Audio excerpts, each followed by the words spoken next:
Disclaimer. This is a completely fictional cinematic story created for entertainment purposes only. All characters, locations, organizations, and events are entirely fictional. Any resemblance to real persons, living or dead, or actual events is purely coincidental. The CEO picked up a single dad's wallet, then saw her mother's secret photo inside. Hook. Victoria Ashcroft didn't look up from her phone when she pointed at Nolan Mercer and said, loud enough for the entire lobby to hear, "Security, remove this man. He tried to plant something on me." Just like that. No question. No hesitation.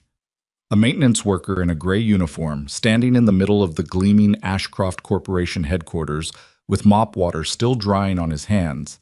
And she was already deciding who he was and what he'd done before he could open his mouth.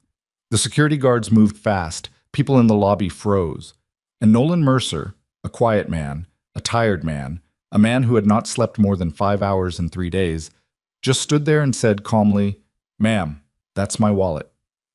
If you've ever been judged before anyone bothered to ask your name, this story is going to hit you somewhere deep. Subscribe to the channel right now and follow this story all the way to the end, because what comes out of that wallet is going to change everything you think you know about this family. Hit the like button, drop a comment with your city or country. I read every single one. And let's find out together just how far the truth can travel. The morning. Nolan Mercer lost his wallet.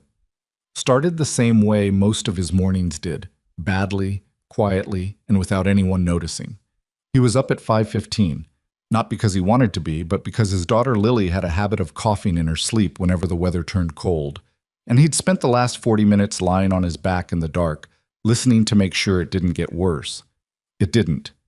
She settled around 5:45, and he got up, moved through the apartment without turning on any lights he didn't need, and made her lunch while the coffee went cold on the counter because he forgot to drink it. Lily was 8. She had her mother's eyes and her mother's way of asking too many questions at the worst possible time, and Nolan loved her so completely that some mornings it physically ached to look at her. Claire had been gone for 3 years now. 3 years, 2 months, and something like 11 days, though Nolan had stopped counting after the first year because counting made it worse. She'd left him the apartment, the debt, the daughter, and a shoebox full of things she'd told him to keep safe and never throw away. He'd kept every single item in that box without opening most of them. Some things you just weren't ready for yet. He dropped Lily at school by 7:40, drove the old Civic to the Ashcroft Corporation complex on the east side of downtown by 8:15, and clocked in at the maintenance desk without fanfare. He'd been working there for 2.5 years. Not the most glamorous job he'd ever had, but steady, and steady was what he needed. The building was enormous, 43 floors, 2 underground parking levels, a lobby that could swallow most apartment complexes whole. Nolan's crew was responsible for the lower floors and the common areas. Mostly, it was invisible work, exactly the kind he was good at. He was mopping the east corridor near the elevator bank on the ground floor when the wallet slipped out. He didn't notice right away. He had his headphones in, not playing music, just blocking noise, a trick he'd picked up after Claire died when silence felt too loud and crowds felt too close. And he was working methodically, section by section, the way his supervisor Darnell had trained him. It was only when he reached back to check his phone for the time that he felt the empty pocket and stopped. He pulled the headphones out, looked at the floor around him. Nothing. He retraced his steps to the elevator bank. Nothing. To the supply closet where he'd started. Nothing. He stood in the middle of the corridor with his hands in his pockets and tried to remember exactly when he'd last felt the weight of it. He wasn't certain. He'd had it at lunch the day before. He thought he'd had it this morning. He wasn't sure. It wasn't a fancy wallet. Worn brown leather, the kind that gets soft with age in a way that new things never do. Claire had given it to him years ago, before Lily was born, before everything changed. Inside it were the usual things: his license, 1 debit card, about $14 in cash, but also a photograph.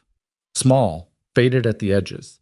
He'd been carrying it for 3 years without showing it to anyone, because it wasn't his to show.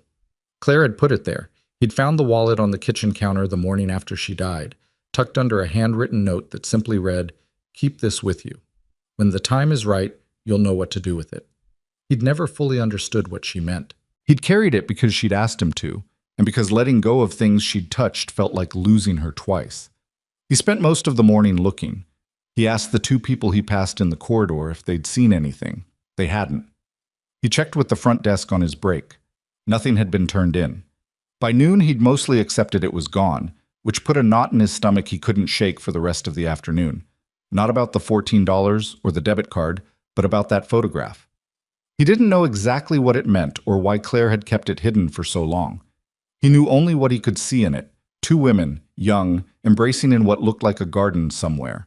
One of them he recognized.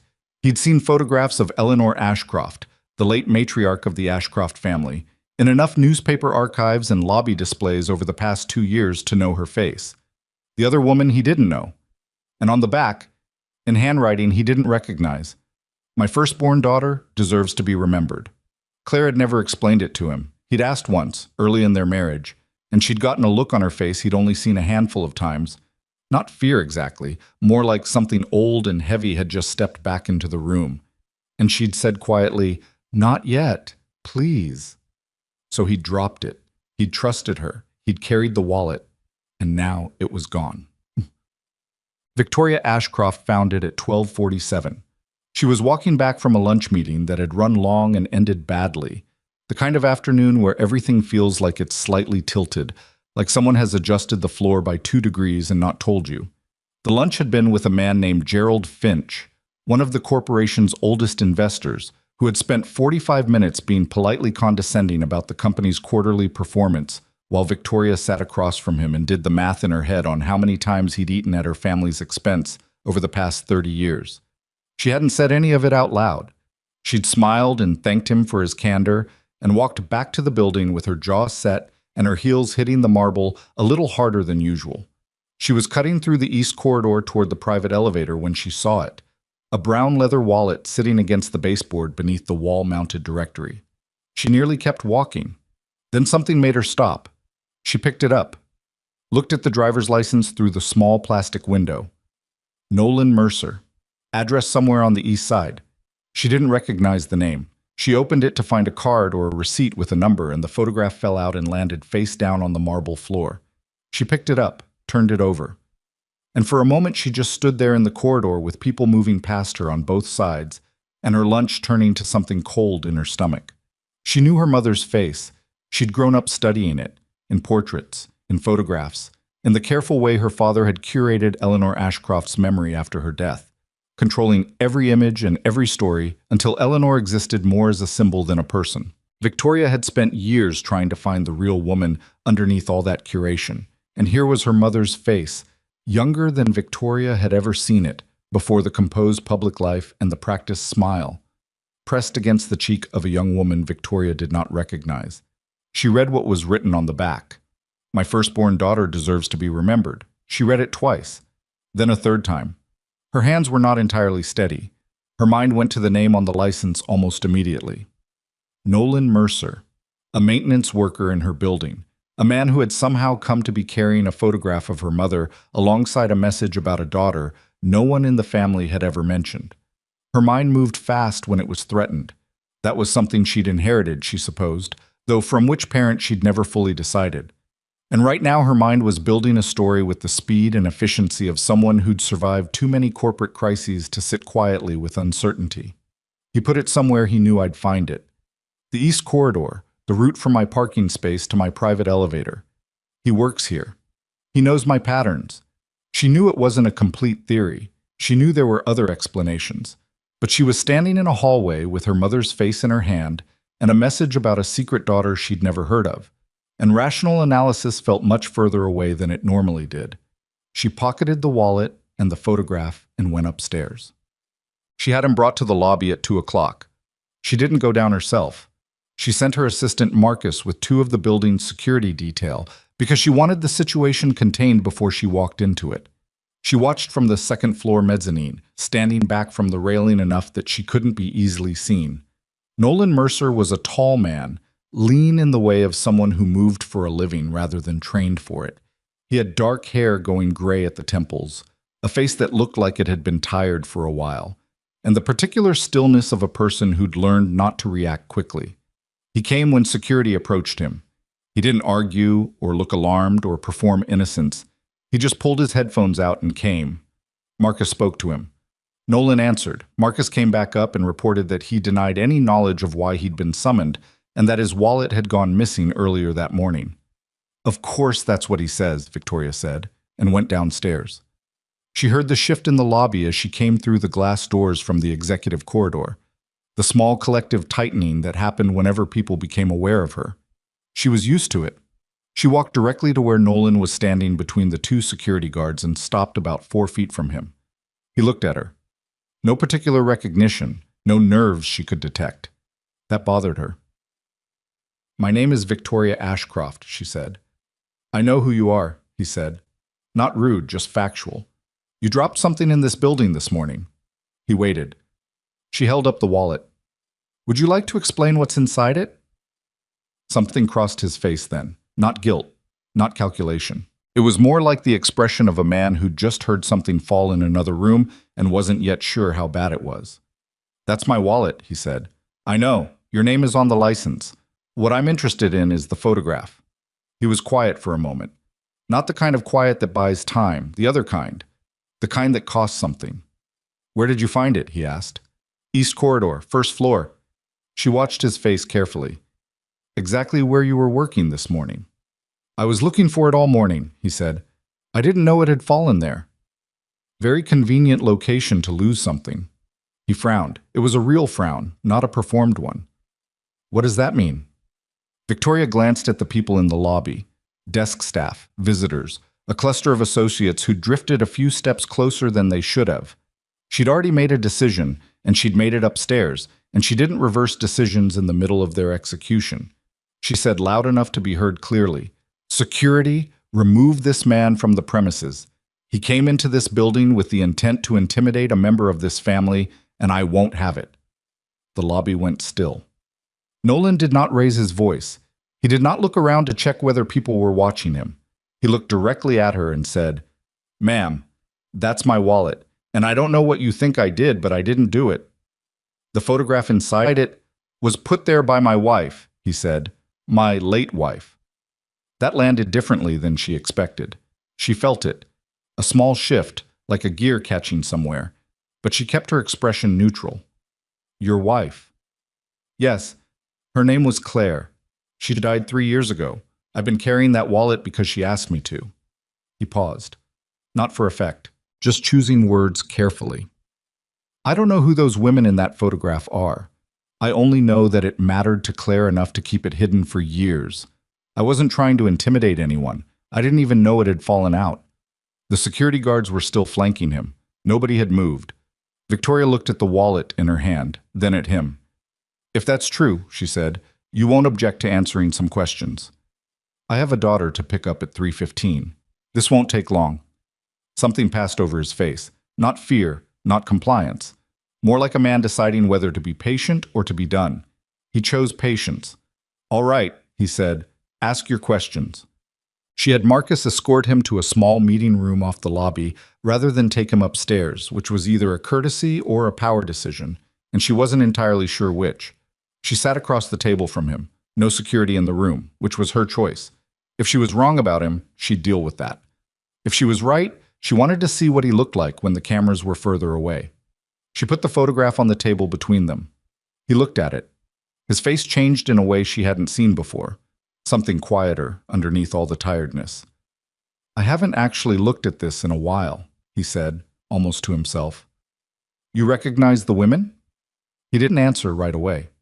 He turned the photograph over, read the back, turned it face up again. "The older one," he said. "I've seen her face in the building, in the display by the main entrance." "That's my mother, Eleanor Ashcroft." He nodded slowly. "I thought so, but I wasn't certain." "And the younger woman?" He set the photograph down carefully.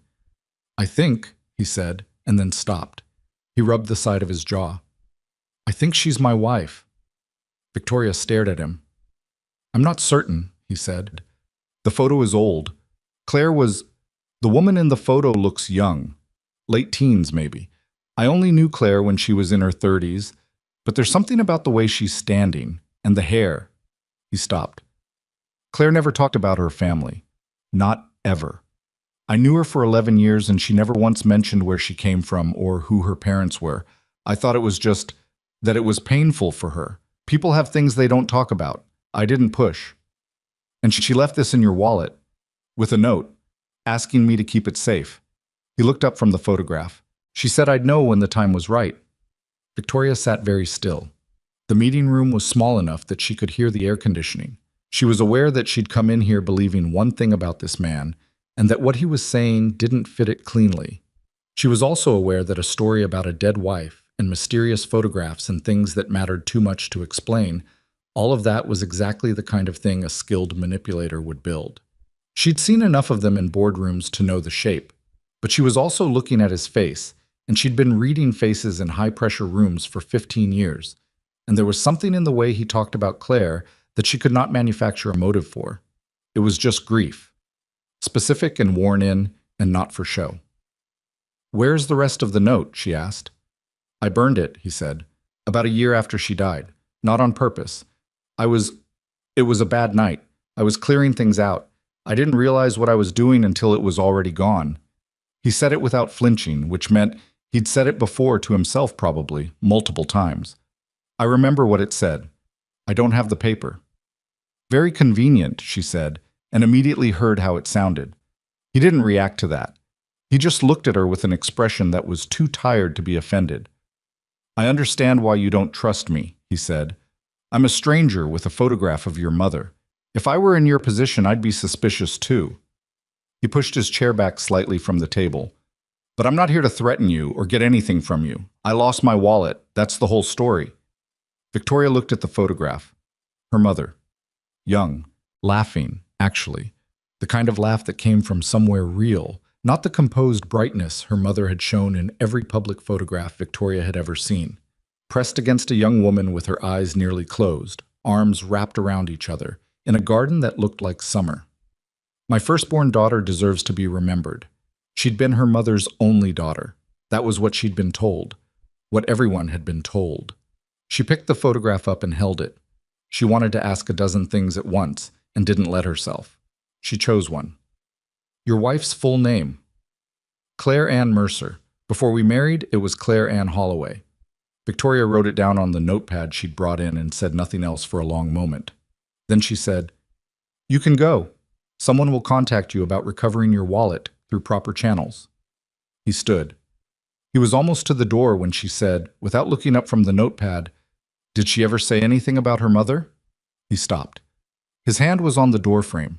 He thought about it, and she could tell he was actually thinking and not calculating what to give her.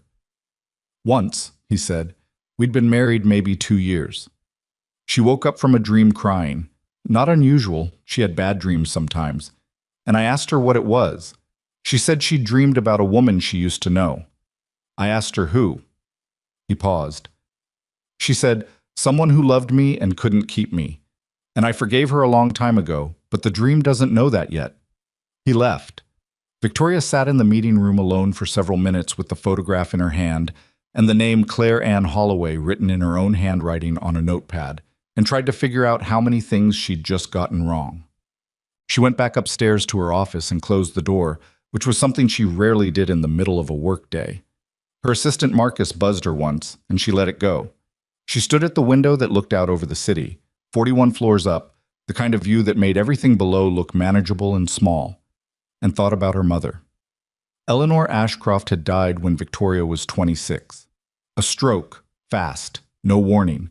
She'd been 71 years old, and she'd had the particular combination of grace and inaccessibility that Victoria associated with people who'd lived a long time behind a curated version of themselves. She'd been a good mother, present and warm and invested in the right ways. But there had always been a quality to her, a closedness around certain subjects, a practiced way of redirecting when conversations moved toward the past, that Victoria had chalked up to personality and hadn't questioned enough. She'd stopped questioning it entirely after Eleanor died because her father Richard had moved with such speed to shape the official story of Eleanor's life that there'd been no space left for wondering. Richard Ashcroft, at 81, was still the controlling architect of this corporation, and he'd controlled Eleanor's public memory with the same precision he applied to quarterly earnings projections. Portraits, memorials, charitable endowments in her name. A complete and finished picture that left no edges loose. My firstborn daughter deserves to be remembered. Victoria sat down at her desk and opened her laptop and typed Claire Ann Holloway into the corporation's internal search system. Nothing. She tried the public archives. Several results, none useful.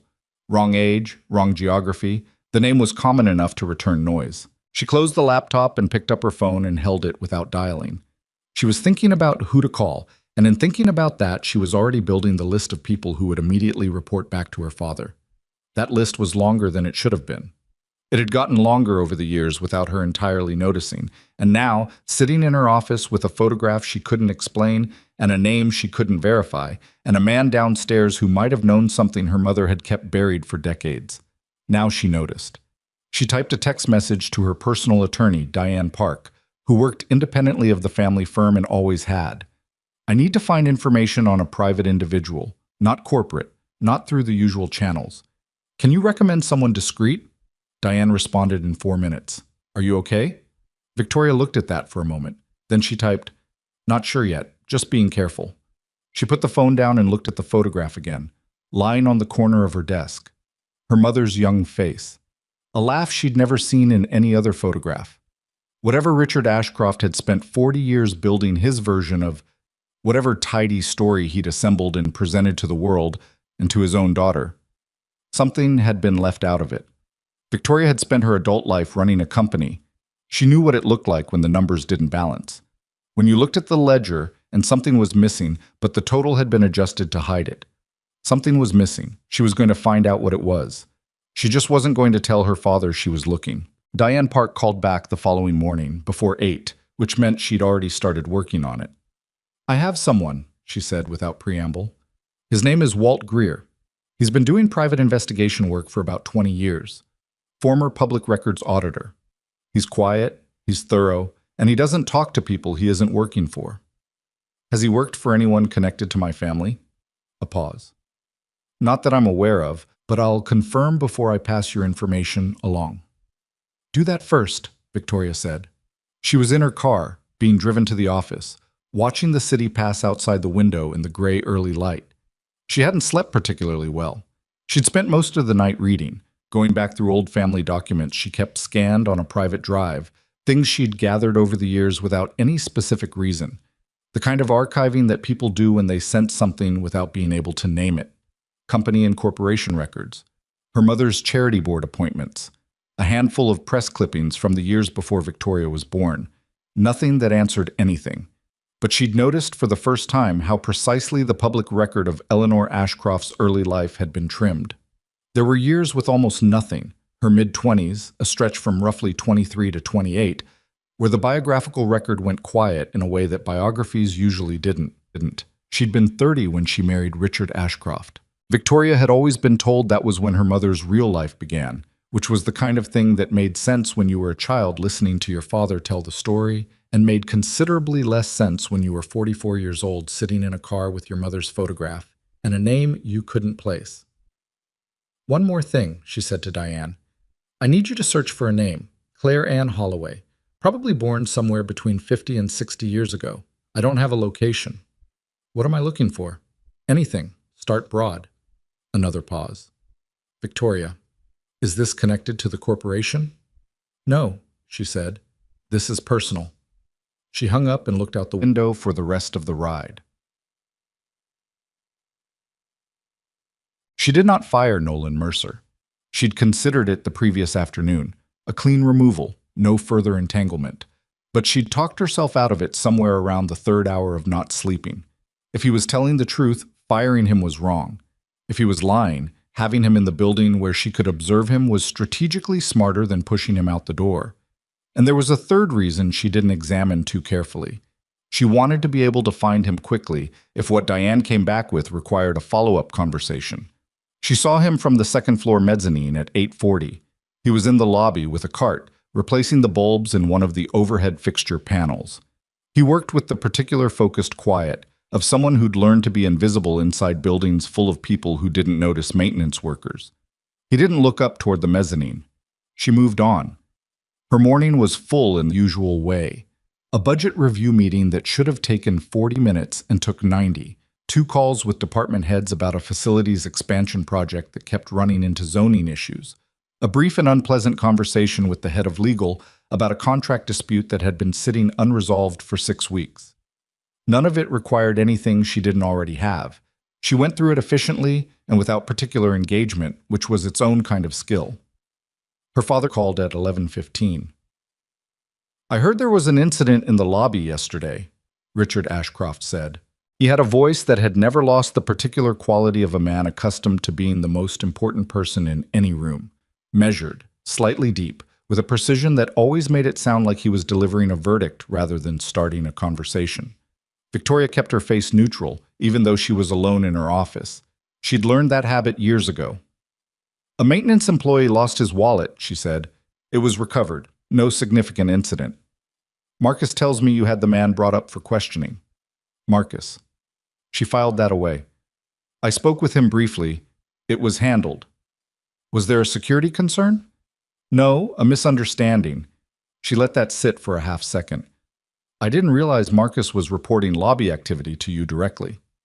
"He mentioned it in passing." A beat. "I like to stay informed about what happens in my building." It was technically still his building. He'd stepped back from the CEO role 2 years ago and handed it to Victoria, but he retained a board position and the kind of informal authority that titles didn't fully capture. She knew better than to fight that battle in the middle of a conversation she was trying to end. "Understood," she said. "It was nothing. How are you feeling?" The topic shift worked the way it usually did. Richard was not a man who liked being asked about his health, and deflecting the question required enough of his attention that the previous subject got dropped. They talked for 3 more minutes about a board meeting scheduled for the following month, and then he rang off, and Victoria sat for a moment with the phone in her hand, thinking about the fact that her father had heard about a lobby interaction involving a maintenance worker within less than 24 hours. That was fast, even for Richard. She didn't know what it meant yet. She wrote it down anyway. "What?" Diane called back at 2 o'clock with Walt Greer's number, confirmed he had no prior connection to the Ashcroft family, and added, with the careful neutrality of a lawyer delivering news she wasn't sure how to categorize, that she'd run an initial search on Claire Ann Holloway. "There's very little," Diane said. "She existed. I found a death certificate 3 years ago, consistent with what you said. A marriage record to a Nolan Mercer, about 12 years back. A social security issuance that tracks back to a legal name change." Victoria went still. "Name change from what?" "That's where it gets complicated. The change was made when she was 19. Before the change, her legal name was Claire Ann Whitfield." A pause. "I don't know if that name means anything to you." "It didn't. Victoria said so." "It might not mean anything," Diane said, in the tone of someone who thought it might mean something. "But legal name changes at that age, they're not common. Usually it's marriage, which this wasn't, or it's a formal severance from a prior identity. Adoption records, placement records, that kind of thing." "You think she was in the foster system?" "I think it's possible. I can't access those records directly. If she was a ward of the state at any point, those files are sealed. You'd need a court order to open them, or—" Diane stopped. "Or someone who's already been given access," Victoria finished. "If she had family she was connected to at any point, and if that family initiated a search for her, records might have been opened through a family registry." A pause. "It's a long shot." "Look into it," Victoria said. Quietly. "Nothing goes through the main office." She ended the call and sat with the name for a moment. Claire Ann Whitfield, 19 years old, walking into a courthouse somewhere, and shedding the name she'd been born with for one that left no trail back to wherever she'd started. You didn't do that without a reason, and you didn't do it, Victoria suspected, without being afraid of something. Or someone. She went to see Nolan Mercer at 4:30.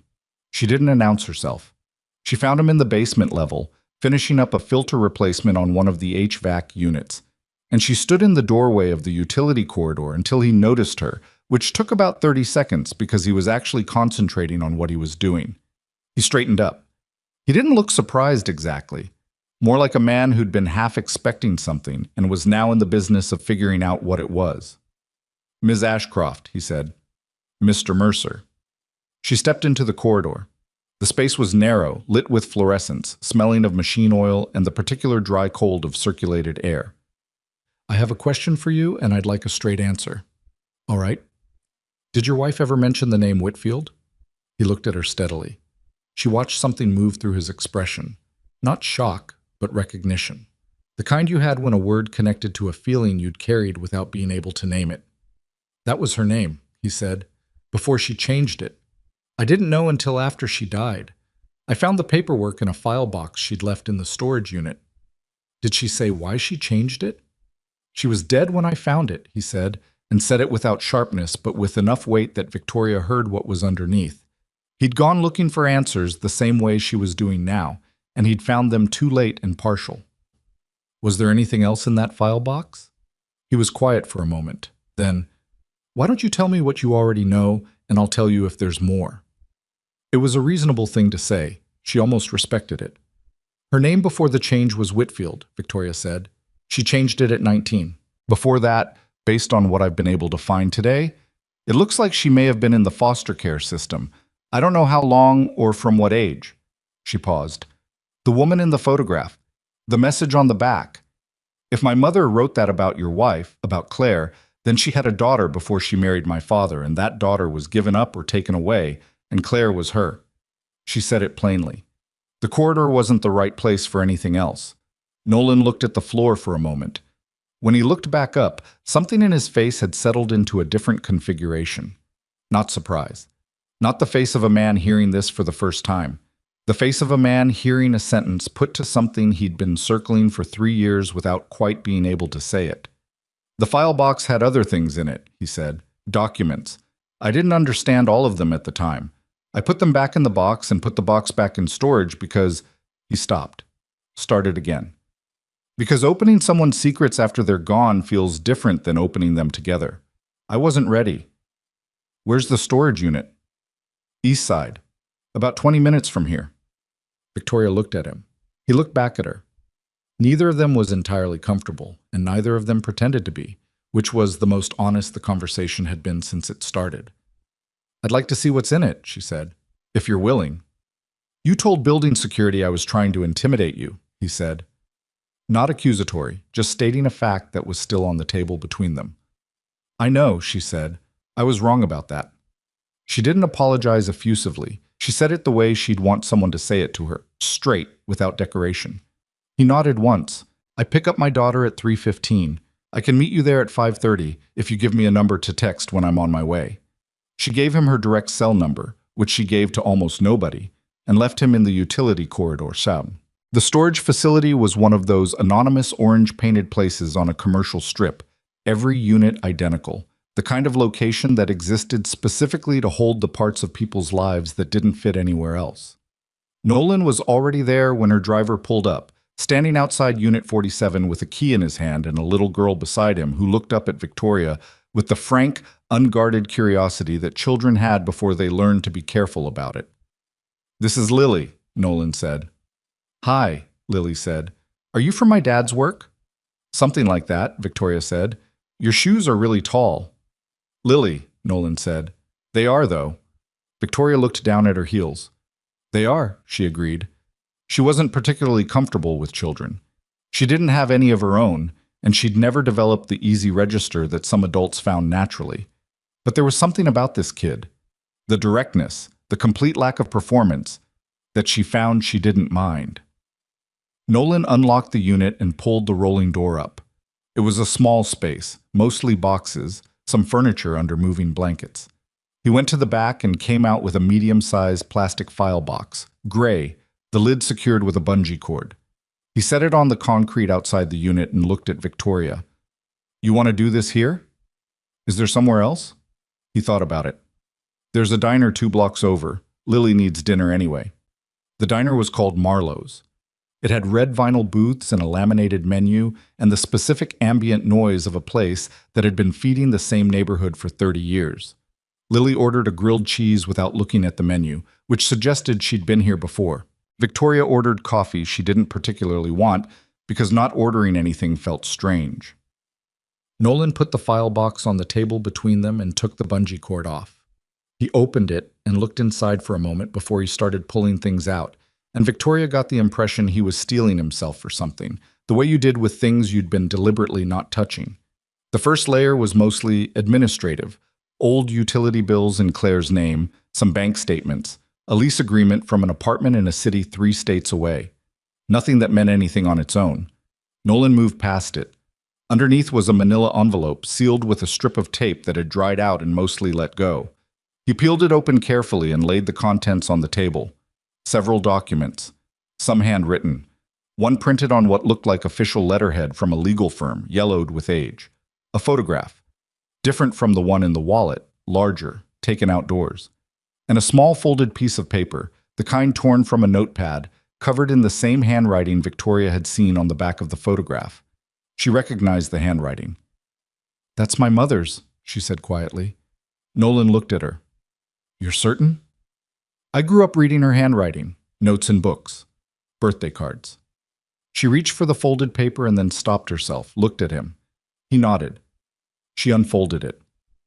Short note. The paper was fragile at the fold lines, worn with what might have been years of being opened and closed. It read, "If you are reading this and I am not here to explain it myself, then I ran out of time before I ran out of wanting to. I spent 22 years looking for you. I never stopped. I am so sorry I couldn't protect you from what your grandfather did. I am so sorry I was not strong enough then to fight them. You deserved a mother who fought harder. I hope you found people who were kind to you. I hope you found a life that was yours. You were always mine, even when they wouldn't let me say it." Victoria read it twice. Then she set it down on the table very carefully because her hands were not entirely steady and she didn't want Nolan to see her drop something. Lily was eating her grilled cheese on the other side of the booth, apparently absorbed in a drawing she was making on the paper placemat. Victoria was dimly grateful for the noise of the diner. "Your grandfather," Nolan said. Not a question, reading the note. "Richard," she said. "My father is Richard Ashcroft. His father, my grandfather, was Gerald Ashcroft Sr. He died about 15 years ago." She looked at the note again. "He was not a gentleman, even the version of him I knew as a child. He ran this family the way he ran the company, no input from anyone he hadn't already decided to listen to." "You think he made your mother give up her child?" "I think it's possible." She reached for the official legal document. It was old enough that the paper felt different, heavier, cheaper, a legal instrument of some kind. The firm's name at the top meant nothing to her. She read it slowly, and the language was dense and formal, but the substance of it resolved into something very simple. It was a document consenting to the transfer of guardianship of a minor child, female, born to Eleanor Frances Whitmore, her mother's maiden name, signed and dated 53 years ago, when Eleanor would have been 18 years old. 18. Victoria sat with that for a moment. Her mother at 18 years old signing something like this, or being made to sign it. She thought about what it meant to be 18 and under the authority of a man like Gerald Ashcroft Sr. and be handed a document and a pen. She put it down. "The child's name on here," she said. "It's been redacted. Someone crossed it out with ink." "I noticed that," Nolan said. "I spent a long time looking at that page. I couldn't figure out whether Claire had done it or whether it came that way." "What's the name of the firm on the letterhead?" "I looked them up. They dissolved in the 90s. No successor practice. No surviving records I could find, anyway." Victoria picked up the larger photograph. It was outdoor, summer light, what looked like a private property. Grounds she didn't recognize, though the style of the house visible at the edge of the frame had the particular architecture of money from a specific era. 2 people in the frame. Her mother, a little older than the wallet photograph, mid-20s maybe, and a man Victoria didn't recognize. They were not standing close together. They were not looking at each other. Her mother was looking at something off-camera with an expression that was harder to name than the photograph in the wallet. The wallet photograph had been joy. This one was something that lived on the other side of joy. Not grief exactly, more like the long aftermath of something. "Do you know who the man is?" she asked. Nolan shook his head. "I've been looking at that photograph for 3 years and I never figured it out." Victoria studied the man's face. Something about the jaw, the posture. Nothing she could place. She photographed it with her phone. "I'll have someone look at it." "There's one more thing in the box," Nolan said. He reached in and brought out a small item she'd missed. A thumb drive in a plastic case, The case labeled in Claire's handwriting with a single word, proof. They both looked at it. I don't know what's on it, Nolan said. I haven't opened it. I wasn't ready to do that alone. Victoria understood that more than she wanted to admit. Do you have a laptop? At home. She looked at her phone. It was past 7. Lily had finished her grilled cheese and was now apparently drawing what looked like a horse, or possibly a very ambitious dog. Tomorrow, Victoria said. Can you come in early, before your shift? 7:30. I'll have a room ready. She reached for the thumb drive. Nolan put his hand on the table, not stopping her, just close enough that she paused. I want to be there when you open it, he said. Whatever's on it, Claire kept it for a reason. I'd like to be there. She set the drive back on the table. 7:30, she said. Come to the service entrance and tell them you're expected. I'll clear it with security. She left a 20 on the table for the coffee she'd barely touched and stood to go. Then she paused, because something occurred to her that she couldn't leave unasked. When Claire left you the wallet, she said. The note. You said she told you you'd know when the time was right. She looked at him. What did you think she meant by that? He was quiet for a moment. I thought she meant I'd find someone worth giving it to, he said. Someone who needed to know what was in it. A beat. I just didn't expect it to be an accident. Victoria left the diner and stood outside for a moment in the evening air before her driver came around. The city was doing what cities did in the early evening, the specific hum of people moving between the parts of their lives. She thought about her mother at 18, signing a document she likely had no real choice about. She thought all about Claire Ann Whitfield changing her name at 19 and spending her adult life married to a quiet man in a gray uniform, carrying a photograph she never explained, protecting something she'd been trusted with for reasons she'd taken to her grave. She thought about Richard, about how fast he'd called her after the lobby incident, about how much of her life she'd spent inside a story someone else had written before she was born. Her phone buzzed. A text from an unknown number she didn't recognize. It read, Ms. Ashcroft, you don't know me. My name is Sylvia Marsh. I worked as personal secretary to your mother for 11 years, until 1987. I heard from a mutual acquaintance that you've been asking questions about your family's history. I have things I've waited a long time to say to someone. I'd like to meet. Please don't tell your father. Victoria read it twice. Then she typed back. When and where? The response came in under a minute. Tomorrow. Morning. I'll send an address. Come alone. She got into the car and told her driver to take her home, and she sat in the back and watched the city move past the windows. And she thought about the fact that 3 days ago she'd been a CEO running a quarterly review, and now she was sitting in a car with her dead mother's photograph, and a thumb drive labeled proof, and a text from a woman she'd never heard of who'd worked for her mother for 11 years, and apparently had things she'd been waiting to say. She thought about calling her father. She didn't. Richard Ashcroft sat in his study that same evening and made 2 phone calls. The first was to a man named Dale Cousins, who had worked in various capacities for the Ashcroft family since Richard's own father had hired him decades ago. Dale was not the kind of employee who appeared on any official roster. He was the kind who solved problems before they became visible. Richard spoke to him briefly, gave him a name, Nolan Mercer, and an instruction to find out everything there was to know about him and to do it quickly. The second call was to the corporation's head of security, a cautious man named Frank Aller, who understood very clearly which Ashcroft actually ran things, regardless of what the organization chart said. Richard asked him to pull the security footage from the east corridor of the lobby for the previous day and send it to his personal system.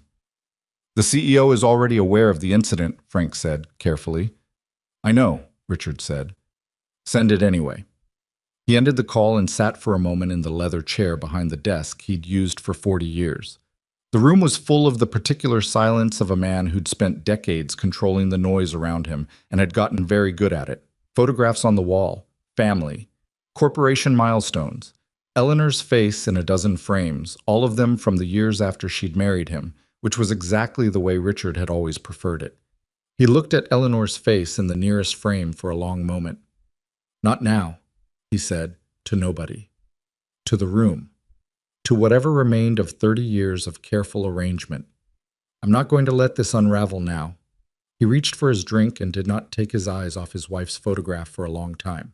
Sylvia Marsh lived in a narrow row house on a street that had been respectable once and was working its way back to it.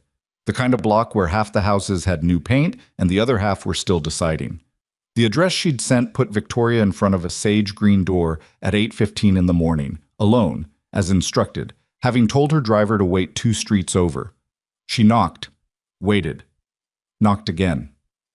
The woman who opened the door was somewhere in her late 70s, small-framed, with white hair pulled back and the particular quality of stillness that came from spending decades in rooms where being unobtrusive was a professional requirement.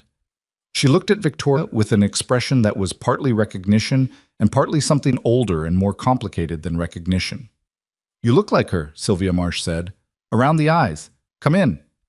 The inside of the house was orderly in the way of someone who'd made peace with living on a fixed income. Nothing expensive, but everything placed with intention. Books on every surface. A cat asleep on a radiator. A kettle already going in the kitchen, which meant Sylvia had been watching for the car. They sat at the kitchen table. Sylvia poured tea without asking whether Victoria wanted any, which told Victoria something about what kind of woman she was dealing with. "How did you get my number?" Victoria asked. "A friend of a friend. Someone who heard through channels that you'd been making inquiries." Sylvia wrapped both hands around her mug. Her knuckles were stiff, the way hands got when they'd been stiff for years. "I've been waiting for someone to make inquiries for a very long time. I wasn't certain it would ever happen. You worked for my mother. From 1976 to 1987. 11 years?" She said it with the precision of someone who'd counted it. "I was her personal secretary, which meant I handled her correspondence, her calendar, her appointments, her private travel arrangements. I knew what she did and when she did it more completely than almost anyone else in her life." "Including my father?" Sylvia looked at her steadily. "Especially your father." Victoria kept her face neutral. "Tell me what you know." Sylvia was quiet for a moment. She turned her mug in a slow half-circle on the table. "I want to be clear about something first," she said. "I signed a confidentiality agreement when I left the Ashcroft household. I was paid a significant sum of money, and I signed a document that was, in those days, the most thorough legal instrument I'd ever seen. I have understood for 40 years that the agreement would allow your father's attorneys to pursue me in court if I spoke about certain matters." "Then why are you talking to me?" "Because I'm 78 years old," Sylvia said, "and because the person that agreement was designed to protect is dead, and because your mother spent years, Ms. Ashcroft, trying to do what I suspect you're now trying to do, and she never got far enough. I don't think she'd want the same thing to happen to you." Victoria set her phone face down on the table. "I'm listening," Sylvia began. Eleanor Whitmore had been 19 years old when she arrived in the city. She'd come from a small town 3 states away, the daughter of a family that had nothing, and knew it, and carried the particular resentment of people who'd been near wealth long enough to feel its edges without ever touching the middle of it. She'd been smart, genuinely smart, the kind that showed even when it wasn't supposed to. And she'd been hired as a junior office assistant at what was then called Ashcroft Holdings, which was Richard's father's company. Gerald Ashcroft Sr. had noticed her within the first month. "Not in the way you might be thinking," Sylvia said carefully. "Or not only in that way. Gerald noticed talent the same way he noticed everything, as a resource to be used. He moved Eleanor into a position closer to the family. She began working more directly with Gerald's personal office. She was 20 when she became involved with a young man outside the family, a man none of them approved of because he had nothing and was connected to nothing. The relationship lasted about a year. She was pregnant, Victoria said. Sylvia nodded. She was 21. The young man, his name, from what I understood, was Thomas Whitfield. He wanted to marry her. He was not, by any account I ever heard, a bad person. He was simply the wrong person, from Gerald's perspective. Wrong family, wrong prospects, wrong in every way that mattered to a man like Gerald Ashcroft. She paused. He was removed from the situation. What does that mean, removed? It means Gerald Ashcroft Sr. found Thomas Whitfield a job opportunity in another city that he couldn't reasonably turn down and made sure he understood that turning it down would have consequences for his family. The man had a younger brother. Gerald had a long reach, and he used it. She said this without particular emotion, the way someone described things they'd had 40 years to make their peace with. Thomas left. He may not have known about the pregnancy. I don't know. Eleanor never said. And the baby. Eleanor was not given a choice about the baby. Gerald made the arrangements. A private facility, out of state. She delivered, and the child was placed through a private adoption. Sylvia paused. Except it wasn't a standard adoption. Gerald had specific interests in ensuring there was no legal record that could be cleanly traced back to the family. The arrangement went through a legal firm he controlled. The documents were structured in a way that, from what I later understood, allowed for the child to be placed in foster care when the intended family arrangement fell through, with no clear line back to the Ashcrofts. Victoria thought about the guardianship document in the file box. The child's name crossed out with ink. The child ended up in the system. Yes. I didn't know that part until much later. Eleanor didn't know it for years. She'd been told the child was placed with a family. A good family. That's what they told her. Sylvia's voice didn't waver, but something behind it did. She believed it for a long time. She wanted to believe it. When did she find out the truth? Eleanor married Richard when she was 30. I began working for her 2 years after that. By the time I arrived, she'd already started to suspect. Something had been said. An offhand comment from a former employee of the legal firm at a function probably meant as nothing. It planted a seed. Sylvia put her mug down. For the 11 years I worked for her, she was searching, quietly, carefully, in ways that Richard would not notice. Private appointments that I scheduled under different names, correspondence that went through a separate postal box. She hired investigators more than once. She got close, a few times. But she never found her. She was blocked, Sylvia said flatly. Every time she got close enough to make real progress, something happened. An investigator would suddenly stop communicating. A records request would be denied on a technicality. Once, a caseworker who'd agreed to speak with her was transferred out of state within a week of their scheduled meeting. She looked at Victoria. Your father knew she was looking. I don't know when he found out. I don't know whether Gerald told him or whether Richard discovered it himself. What I know is that, at a certain point, Eleanor was no longer able to make any progress, and the infrastructure that had been quietly obstructing her became more organized. You think my father was actively preventing her from finding her own daughter? I think your grandfather built the obstruction, and your father inherited it and maintained it, yes. She said it without heat, the way a person stated something they'd spent 40 years being certain of. I left the household in 1987. I was let go, officially. Restructuring of the domestic staff. The real reason was that Eleanor had confided in me more than Richard was comfortable with. He couldn't prove I'd helped her with anything. I'd been careful, but he knew the relationship had become too close for his liking. Victoria sat with all of it for a moment. The kitchen was quiet except for the cat shifting on the radiator. Why didn't you go to anyone after you left? I signed the agreement, Sylvia said, and I had a daughter of my own by then, single mother. I was not in a position to invite legal action from a family with unlimited resources. She met Victoria's eyes without apology. I made the choice I made. I've lived with it. Is there anything you can give me? Documents, correspondence? Anything that exists as evidence? Sylvia stood and went to a cabinet above the refrigerator and came back with a small box. The kind jewelry came in, old and slightly battered. She set it on the table. Eleanor gave me this the last time I saw her, the week before Richard let me go. She said if anything happened to her, and if anyone ever came asking the right questions, to give it to them. She looked at the box. I don't know what's inside. I've never opened it. It was sealed when she gave it to me, and I decided a long time ago that opening it was not my right. Victoria looked at the box. It was sealed with a strip of packing tape that had gone yellow and brittle with age. Her mother's handwriting on the outside. Just 2 words, in the careful script Victoria knew from a lifetime of birthday cards and notes tucked into school lunches. For whoever finds her. She picked it up. It was light. Not much inside, paper maybe, or small objects. She put it in her bag. One more thing, Sylvia said. When Eleanor was searching, she found a name. The name the child had been given by the foster system before she aged out and changed it herself. She was so close to making contact when the obstruction became too complete. She paused. The name was Whitfield. They'd given the child her father's surname. Claire Ann Whitfield, Victoria said quietly.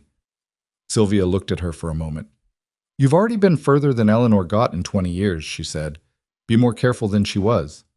Victoria left the row house at 20 past 9 and stood on the sidewalk for a moment in the early morning, the small box in her bag. The weight of 11 years of a woman's careful, blocked searching, settling over her like weather. She called her driver and then called Nolan Mercer and told him to meet her at the building at 10 instead of 7:30, that something had come up. "Is everything all right?" he asked. "No," she said, "but we're moving in the right direction." Nolan was waiting outside the service entrance when she arrived. He'd brought the file box again, carrying it under one arm, and he had the look of a man who'd spent the previous night not sleeping, which matched how Victoria felt. She brought him up through the service elevator to the small private conference room she'd been using, the one without windows facing the main office floor. She put the sealed box on the table between them. She told him about Sylvia Marsh. She told him everything, beginning to end, and she watched his face as she did it. The particular process of a man assembling pieces that had been incomplete for years, the way things shifted when a shape finally became recognizable. When she finished, he was quiet for a moment. He was looking at the box. "She spent 20 years looking for Claire," he said. "Yes. And Claire never knew." "I don't think so. Not that Eleanor was looking. She might have known her own history to some extent, but the searching, I don't think Claire knew about that." He absorbed that. Victoria let him. She understood that this was a particular kind of grief, the kind you felt not for what was lost, but for what had almost happened and then didn't. How close Eleanor and Claire had come to each other without ever making it. The specific cruelty of that kind of near miss. "Okay," he said, finally. "Let's open the box." The packing tape came apart in pieces, brittle enough that it crumbled rather than peeled. Inside was a folded sheet of paper, a small key, and what looked like an old appointment card, the kind from a medical office, with a date and a location handwritten on the back. Victoria unfolded the paper first. It was a letter. Eleanor's handwriting, but different from the note they'd found in the file box. Faster, less careful, the handwriting of someone writing in urgency rather than deliberateness. It was addressed to no one. It began, "I know they'll find it eventually, whatever I put down. But I have to put something down because if I don't, it will disappear the way everything else has disappeared, and I am running out of time in ways I can't fully explain even to myself. What I know, my daughter is alive. I was shown evidence of this 2 months ago by an investigator who contacted me independently. He had found her by a route I hadn't tried. She is in her early 30s. She has changed her name. She has built a life. I was so close to having a name and an address, and then the meeting was canceled, and the investigator stopped returning calls, and I know exactly what that means. The key is to a safety deposit box at Meridian Community Bank, branch on Callaway Street. Box number 1147. I have been depositing things there for 15 years. Everything I have found, everything I could prove. I could not keep it at home. I could not risk Richard finding it before I could act. If someone finds this and the search is finally done, use what's in that box. Use all of it. She deserves to be known. She deserves everything she was owed. I love you, whoever you are. Thank you for not giving up." Victoria read it twice. Her throat was doing something she was not going to acknowledge in front of Nolan Mercer, or in any room other than one she was alone in. She set the letter down. "Meridian Community Bank," Nolan said. He'd been reading over her shoulder, which she'd allowed without deciding to. Callaway Street. "It's about 12 minutes from here." She picked up the key. It was an ordinary safety deposit key, the kind that looked the same regardless of which bank issued it, with a number stamped on the tab. 1147. She said she'd been adding to it for 15 years. "You think the box is still active?" "I think if it lapsed, the contents would have been sent to state custody, and that's searchable." She pulled out her phone and made a call to Diane Park that lasted about 3 minutes, during which Diane confirmed that unclaimed safety deposit box contents were held by the State Financial Authority and were publicly listed after a mandatory period. Nothing under Eleanor Ashcroft's name appeared in those listings. "The box is still active," Victoria said. "Either Eleanor paid it forward a long time, or Richard has been paying it without knowing what's inside." She paused on that. "Or not knowing it exists at all." They went to the bank. It took 2 hours. There were verification requirements. The account was in Eleanor's name. Eleanor was deceased. Victoria had to produce documentation of a state authority. which she did through a call to the family's estate attorneys, carefully framed so that the reason for the inquiry wasn't stated. The branch manager was a careful woman named Mrs. Osai, who did everything precisely right and made them wait in a small side room while paperwork was processed, which was the correct procedure and still felt like the longest 2 hours Victoria had experienced in recent memory. Nolan sat in the chair across from her and didn't talk much, which she'd come to understand was his default state under pressure. Not withdrawal, just conservation. He had a paper cup of bad coffee from the lobby machine, and he turned it in his hands the way people did when they needed something to do with them. "Can I ask you something?" he said at one point. "Go ahead." "When this is over, whatever this turns into, what do you do with it?" He looked at her steadily. "Not legally, not corporately, I mean for yourself." Victoria considered the question seriously, which she wasn't certain she'd have done a week ago. "I don't know yet," she said. "I've spent my whole career building something I thought I understood, and now it turns out the foundation was—" She stopped, started again. "It turns out I've been living in a building and not knowing the basement was wrong. That's not your fault. I know that. Knowing it doesn't fully help." He nodded. He understood that, she could tell. The way people understood things they'd learned not from reasoning, but from having lived through the version of it that applied to them. "Claire didn't know everything either," he said. "She carried what she carried, and she didn't let it eat her up. She found a way to just be a person." He looked at the paper cup.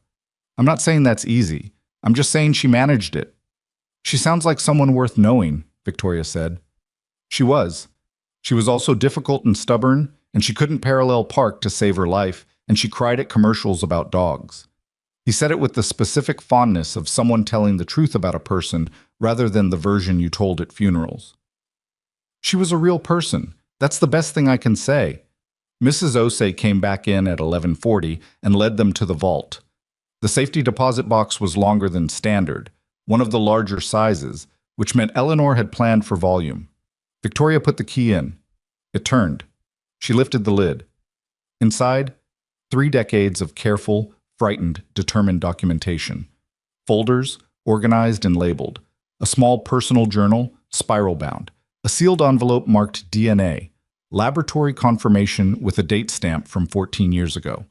A second envelope marked legal opinion. Inheritance rights from an attorney whose name Victoria didn't recognize. Photographs. Some she recognized from the family archive, and some she'd never seen. And at the very bottom, a small voice recorder, the kind with physical tapes, outdated now, labeled in Eleanor's hand, "Confession, dictated by Eleanor Frances Ashcroft, for my daughter's use if needed." They brought everything to the table in the private room. They went through it over the next 3 hours. The DNA envelope contained documentation of a laboratory comparison Eleanor had arranged privately, using a sample she'd somehow obtained from Claire through means the documentation didn't fully explain. Only that it had been done, and that the results showed a maternal match. Eleanor Ashcroft and Claire Ann Whitfield were biologically mother and daughter. The lab that had conducted the test was named, the methodology was documented, the chain of custody was recorded in the clinical language of science that didn't care about family secrets or corporate empires. The legal opinion was 30 pages long. A private attorney, writing under a confidential engagement, had assessed the implications of the original guardianship transfer and its method of execution. The conclusion, stated carefully in the language of legal analysis, was that the transfer had been conducted in a manner that, if challenged, would likely be found to have violated Claire's legal rights as Eleanor's biological heir. Under the terms of the Ashcroft Family Trust, which had been established before Eleanor's marriage to Richard, any biological child of Eleanor's held inheritance rights that predated the trust's corporate provisions. Claire Ann Whitfield, or Mercer as she'd become, had been legally entitled to a share of the Ashcroft estate. The opinion estimated that share, with compound adjustments, at a figure that made Victoria set the paper down for a moment. "That's a significant number," Nolan said, reading over her shoulder again. "Yes," Victoria said. "I don't want it," he said. "I want to be clear about that." She looked at him. "It wouldn't be yours. It would have been Claire's. Now it would go to Lily." He was quiet for a moment. Something moved through his expression that she couldn't fully read, the collision of discomfort and the knowledge that this was real money, real security, for a child he was raising alone on a maintenance worker's salary. "We can talk about that later," he said, which was the most honest answer available, and they both knew it. The journal was Eleanor's, that 15 years of periodic entries, some long and detailed and some just dates and fragments. Victoria didn't read it in full. She skimmed for structure, for the shape of it, and what she found was the record of a woman conducting a private investigation from inside a controlled life, someone who'd learned to hide effort inside routine. The entries documented every investigator hired, every record requested, every near approach and subsequent obstruction. They documented specific instances, dates, names where Eleanor had them, of interventions she believed had come from Richard or from Richard's people. An investigator threatened with a lawsuit based on an unrelated matter that resolved the moment he withdrew from Eleanor's case. A records clerk who'd been helpful and was then audited by an agency whose board Richard sat on. A paper trail of pressure applied carefully enough to be deniable. And in the final entries from the last 2 years of Eleanor's life, something else.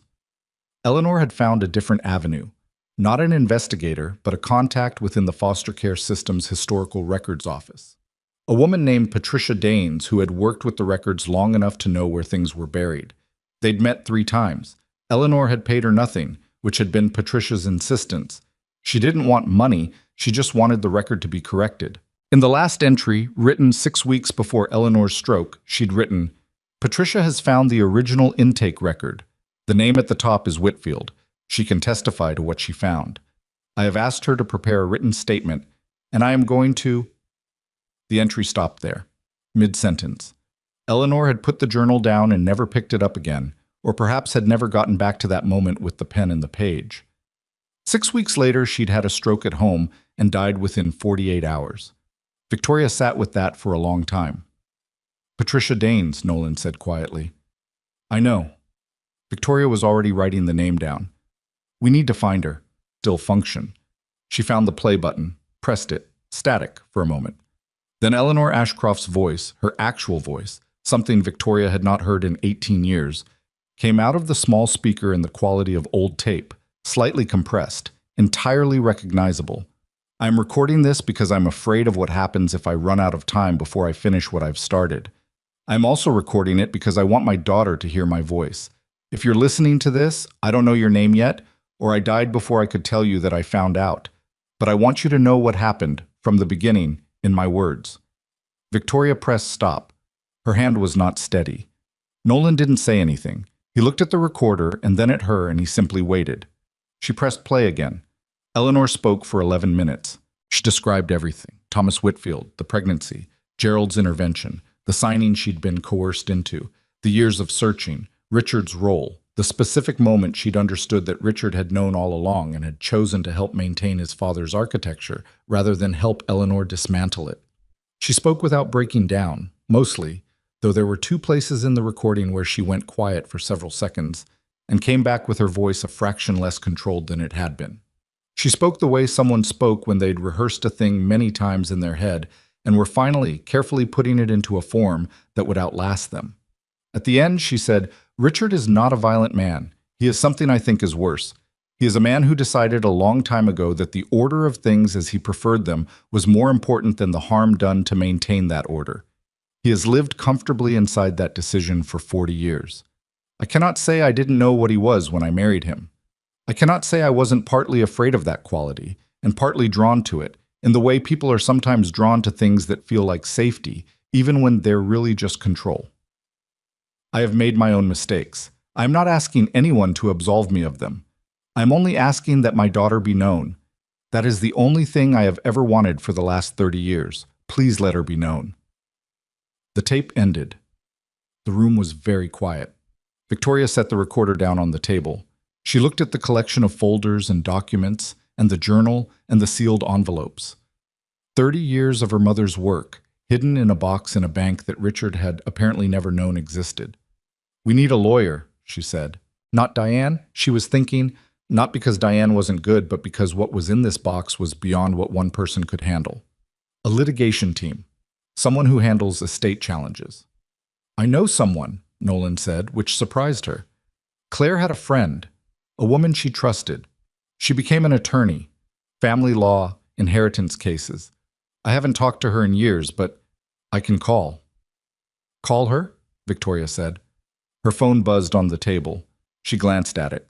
A text from her father's personal number. I'd like to have dinner tonight, just the two of us. There are some things I want to discuss. She looked at that text for a long moment. She thought about the recording. She thought about Eleanor's voice saying, he decided the order of things, as he preferred them, was more important than the harm done to maintain that order. She typed back, I'm busy tonight. Soon. She put the phone face down and turned back to the table full of her mother's life's work and the quiet man across from her who'd been carrying a piece of it in a worn leather wallet for 3 years without knowing exactly what he had. Nolan, she said. He looked up. Whatever happens from here, whatever this becomes, I want you to know that I understand now what Claire was doing, what she was protecting. She looked at the recorder. She was making sure it would be found. She was making sure the time would be right for someone to use it. She paused. She trusted you with that. He looked at the table for a moment.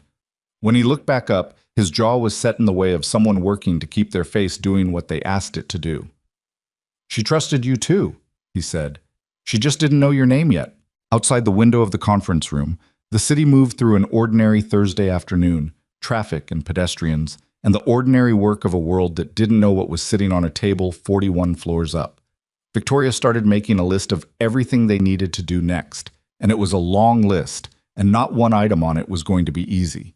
But the box was open. The tape had played. Eleanor Ashcroft's voice was in the room for the first time in 18 years, and it was asking for something. And for the first time in the whole long-buried history of this family, there were people in the room who were actually going to answer. Disclaimer. This is a completely fictional cinematic story created for entertainment purposes only. All characters, locations, organizations, and events are entirely fictional. The attorney Nolan called was a woman named Renata Flores, and she called back within the hour. She'd been Claire's closest friend from the years before Nolan. The kind of friendship that survived distance and different life trajectories and long stretches without contact, because it had been built on something more durable than proximity. She was based 2 states away, running a boutique practice that handled estate litigation and family law for people who needed someone who understood how money and family combined to produce the particular variety of damage that required courtrooms to sort out. When Nolan explained in broad terms what they'd found, she went quiet for a long moment. How much documentation? She asked. A full safety deposit box, Nolan said. 30 years worth. DNA records, legal opinions, a recorded statement from the deceased, journal entries documenting specific acts of obstruction. Another pause. I'm going to need to see all of it before I can tell you what we're working with. Can you come here? Give me 2 days. He looked across the table at Victoria, who'd been listening. She nodded. 2 days, he said. What happened in those 2 days was less a period of waiting and more a period of pressure building from multiple directions simultaneously, the way weather systems collided before a storm that nobody had quite predicted in time. Richard Ashcroft made his first visible move on the morning after the bank visit. Victoria found out about it not from her father, but from Marcus, her assistant, who came into her office at 8:40 with the particular expression of someone delivering information he wasn't sure how to frame. He told her that Dale Cousins, a name she knew vaguely as someone connected to her father's personal operations, though she'd never been given specifics, had been making calls to people in the corporation's HR department, inquiring about Nolan Mercer's employment record, his hire date, his performance reviews, any disciplinary notes. Marcus had heard about it because one of the HR coordinators was a woman who'd worked directly for Victoria for 3 years before transferring departments, and still considered her primary loyalty accordingly. Who authorized Cousins to access HR records? Victoria asked. Nobody in my chain, Marcus said. Find out who let him in and get me the access log. She paused. Don't make a production of it. Just get me the log. She called Diane Park next and told her about Cousins. Diane knew the name, knew it the way lawyers knew the names of people who operated in the spaces between what was legal and what was documented. He's been Richard's fixer for 30 years, Diane said. Not formally employed by the corporation. He works through a shell consulting arrangement. Can they use HR records to build a case against Nolan? For what? He hasn't done anything. They don't need him to have done anything, Victoria said. They need something that looks like something. something they can escalate to make him look unreliable or threatening. If they move to have him terminated for cause, it muddies the picture, makes it look like the corporation acted against him for legitimate reasons, which makes everything he's connected to look like grievance rather than truth. Diana was quiet for a moment. That's a specific playbook. My family has been running it for 50 years. She ended the call and thought for a moment, and then did something she'd been turning over since the night before. She called building security and had Nolan Mercer formally reassigned to the executive floor maintenance detail, effective immediately. It was within her authority as CEO. It moved him physically into a space where Dale Cousins and his methods had considerably less reach, and it gave her a reason to have him nearby that was documented and unremarkable. She told Nolan about it when he came up that afternoon. He took it in, looked at her. "You're protecting me from your father." "I'm managing a personnel reassignment," she said. He almost smiled. It was a small thing, barely there. "All right," he said. "There's something else. Dale Cousins has been asking about you in HR. I want you to know that so you're not surprised if something comes of it." "What kind of something?" "I don't know yet. Be careful what you say to anyone in the building who isn't me. Don't discuss any of this with coworkers. Don't respond to anyone who approaches you about your employment history or the lobby incident. If anyone gives you anything in writing, a notice, a letter, anything, photograph it and send it to me before you sign or respond to it." He nodded slowly. He didn't ask why she was helping him. She thought he probably understood or had decided not to ask for reasons that had more to do with dignity than ignorance. "What about Lily?" he said. The question was so direct and so specific that it stopped her for half a second. He wasn't asking about himself. He was asking about his daughter. "She's not connected to any of this in any way that Richard could find useful," Victoria said, and heard how inadequate it was as reassurance even as she said it. "She's 8 years old," he said. Not angry, just stating a fact that needed to be on the table. "I know. I won't let this reach her." She said it with more certainty than she had available evidence for, and she knew it, and she held it anyway because there was nothing else to offer. He held her gaze for a moment, measuring something. Then he nodded and went back to work. Richard called again that evening. Victoria let it go to voicemail. He left a message that was measured and pleasant and said he wanted to connect before the board meeting next week, that there were matters he'd like to align on. The word align did specific work in her family.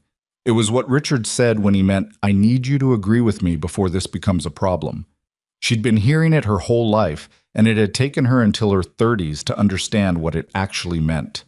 She didn't call back. Instead, she spent the evening going through Eleanor's journal properly, all the way through with a notepad beside her. She took down names, dates, specific incidents.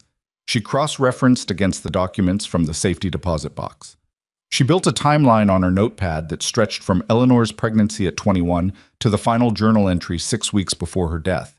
And she laid it out like the kind of things she built for corporate audits. Linear, evidenced, each claim tied to its source.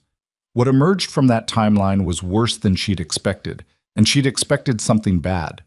The obstruction of Eleanor's search had been systematic in a way that required resources and coordination. It wasn't Richard acting alone in moments of panic. It was an organized, sustained effort over multiple decades to ensure that Claire Whitfield remained unfindable and that Eleanor's attempts to reach her were quietly neutralized.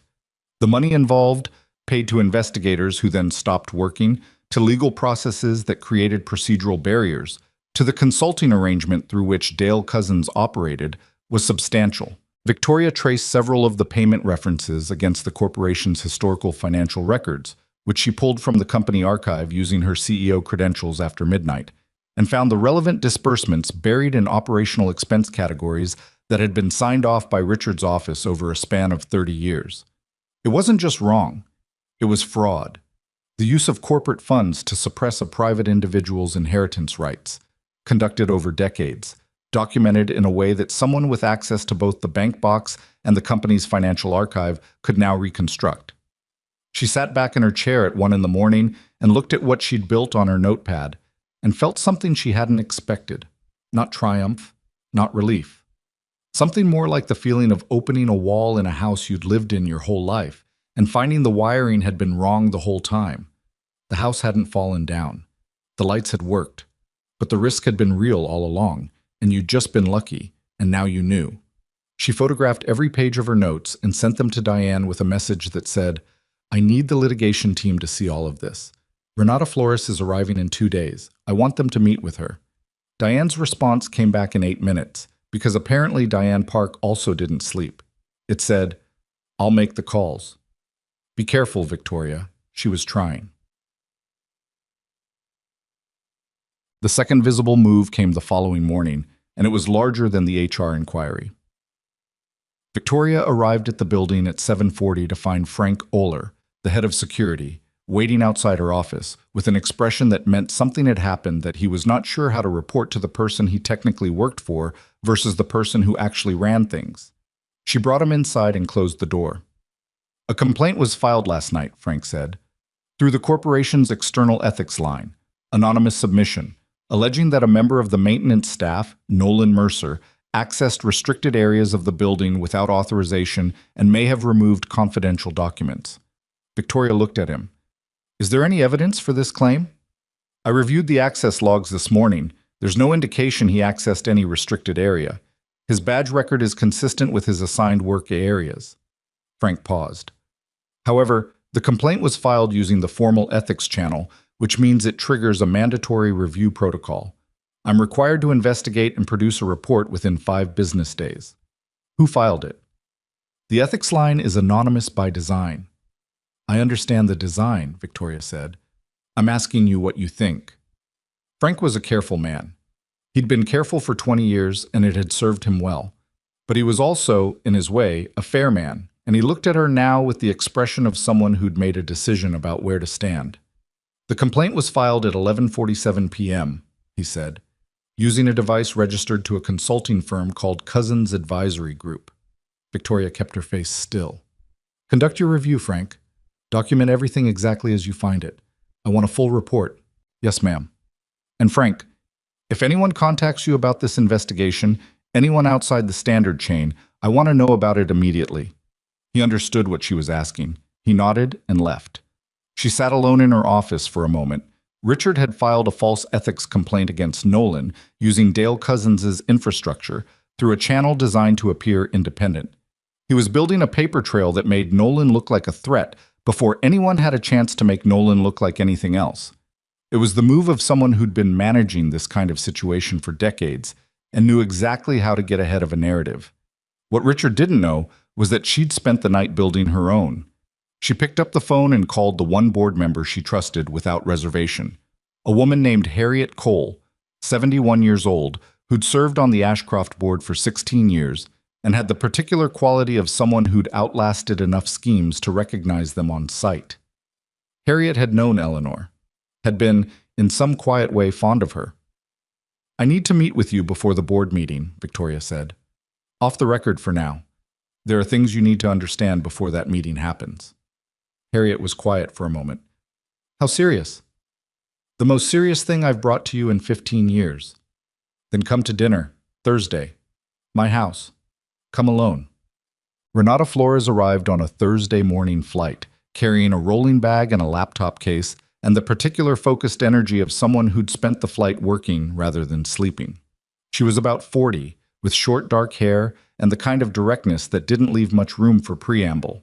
She and Victoria met for the first time in the conference room where Victoria had started keeping the documentation, and Renata shook her hand and then went directly to the table full of evidence and started reading. Nolan was there. He and Renata greeted each other with the careful warmth of people who hadn't seen each other in years and were meeting now inside a situation that didn't leave much room for catching up. You look like you haven't slept, Renata said to him. I haven't much, he said. Me neither. Let's get to work. She read for 2 hours. Victoria answered questions when asked. Nolan answered questions when asked. Renata moved through the material with the systematic thoroughness of someone who'd been in rooms with difficult evidence before and knew how to build what it was pointing at into something a court would accept. At the end of 2 hours, she sat back and said, Okay, here's where we are. What they had, she explained, was a documentation case. Not a simple one, but a real one. The DNA records established biological relationship. The legal opinion established that Claire had inheritance rights under the trust's original terms. Eleanor's journal and the recorded statement established a pattern of deliberate, funded obstruction by individuals who could be named and traced. The corporate financial records. Victoria had Pold established the use of company money to fund that obstruction, which was the piece that escalated this from a family dispute into potential criminal territory. The challenge, Renata said, is that the person most directly implicated is still alive, still holds a board position, and has 40 years of practice making things disappear. She looked at Victoria. If he gets advance warning of where this is going, he will move to destroy or discredit the evidence before you can establish it in a formal proceeding. He'll come at the documentation, he'll come at the witnesses, and he'll come at the two of you. He's already coming at Nolan, Victoria said, and laid out the HR inquiry and the false ethics complaint. Renata listened. Her expression didn't change much, but her jaw tightened slightly. Okay, that tells us he knows something is moving. He may not know the full scope yet. If he did, I think the response would be bigger. But he's nervous. What do we do? Nolan asked. We move faster than he expects. She looked at Victoria. You have a board meeting next week. In 5 days. I want to present this evidence at that meeting before Richard has time to build a counter-narrative. Full disclosure to the full board, with documentation. It's aggressive, and it's risky, and it's also the best chance you have of making this stick. Because once it's on the record before the full board, he can't quietly make it go away. He'll try to discredit it at the meeting itself, Victoria said. He'll try. Which is why we need one thing we don't have yet. She looked at her notes. Patricia Danes, the records office contact your mother was working with. Eleanor's journal says she had the original intake record and was preparing a written statement. If Danes is still alive and still has that document, that's the last piece. That's the piece that ties the original concealment directly to a named party and shows the child's identity was deliberately erased at the administrative level. I've been looking for her, Diane Park said from the phone on the table. She'd been on the call for the past hour, listening. Patricia Danes retired from the state records office 11 years ago. She's in her late 60s. I have an address in a suburb about 40 minutes out. But I want to be careful about how we approach her. If Richard's people are watching any of the threads we're pulling, and if they identify her as a potential witness, they'll move on her, Renata finished. I know. We go to her first in person today. She looked at Victoria. You and me. Nobody else. We don't call ahead. I can't just disappear from the building for half a day without explaining where I'm going. Can you take a lunch meeting off-site without it being remarkable? Victoria thought about it. Not without Marcus logging it. Then tell Marcus it's a personal appointment, doctors, dentist, whatever. Something unremarkable. She paused. I know you don't love the deception. I don't love any of this, Victoria said. Which was true. None of it was clean. None of it was the kind of thing she could chart on a slide and present with confidence. It was messy, and it made her feel like she was doing something sideways, even when she was fairly certain she was doing something right. But I'll do it. Let's go. Patricia Danes lived in a yellow house with a garden that had clearly been significant once and was now fighting a losing battle with the owner's knees. You could tell from the ambitious perennial beds that had been allowed to go slightly wild, the kind of wildness that happened when the person who'd planted everything couldn't get down to the ground level as easily as they used to. She answered the door in gardening clothes and looked at the two of them with the careful assessment of someone who'd worked in institutional records long enough to recognize when people showed up with a purpose. Ms. Danes, Victoria said. My name is Victoria Ashcroft. I think you knew my mother. Patricia Danes looked at her for a long moment. Then she opened the door wider and said, I've been expecting someone, just not this soon. Come in. She knew Eleanor's name and history the way someone knew the details of a case they'd never been able to close. She'd come across the original intake record by accident, a records digitization project 11 years ago, going through archived files that were scheduled to be transferred to the state's historical archive. She'd recognized the name on this guardianship transfer document and cross-referenced it against the Ashcroft family name, which was prominent enough that any state employee would have known it, and she'd found the discrepancy. The original intake document, she told them, at her kitchen table with tea. Neither of them drank. Named the child as Claire Frances Whitfield, daughter of Eleanor Frances Whitmore. It was filed correctly in the child's name, but there was a second document filed 3 months later that amended the record. The amendment was backdated, which is irregular. It should have been filed with a current date and a note explaining the reason for the change. Instead, it was filed as though it were the original record, replacing the first document in the physical file. What did the amendment change? Renata asked. The mother's identity. The amended record listed the mother as unknown. Patricia said it flatly. Someone had gone back into the file and removed Eleanor Whitmore from the official record of her own child. The original document was still physically in the folder. It should have been removed or shredded, but whoever did it was apparently working quickly and missed it. Do you still have the original document? Victoria asked. I made a copy when I found it. I kept it. She stood and went down the hallway, came back with a manila folder. Inside was a photocopied document, old enough that the copy showed the grain of the paper, and a sworn written statement that Patricia had apparently prepared and signed 11 years ago and had been holding ever since.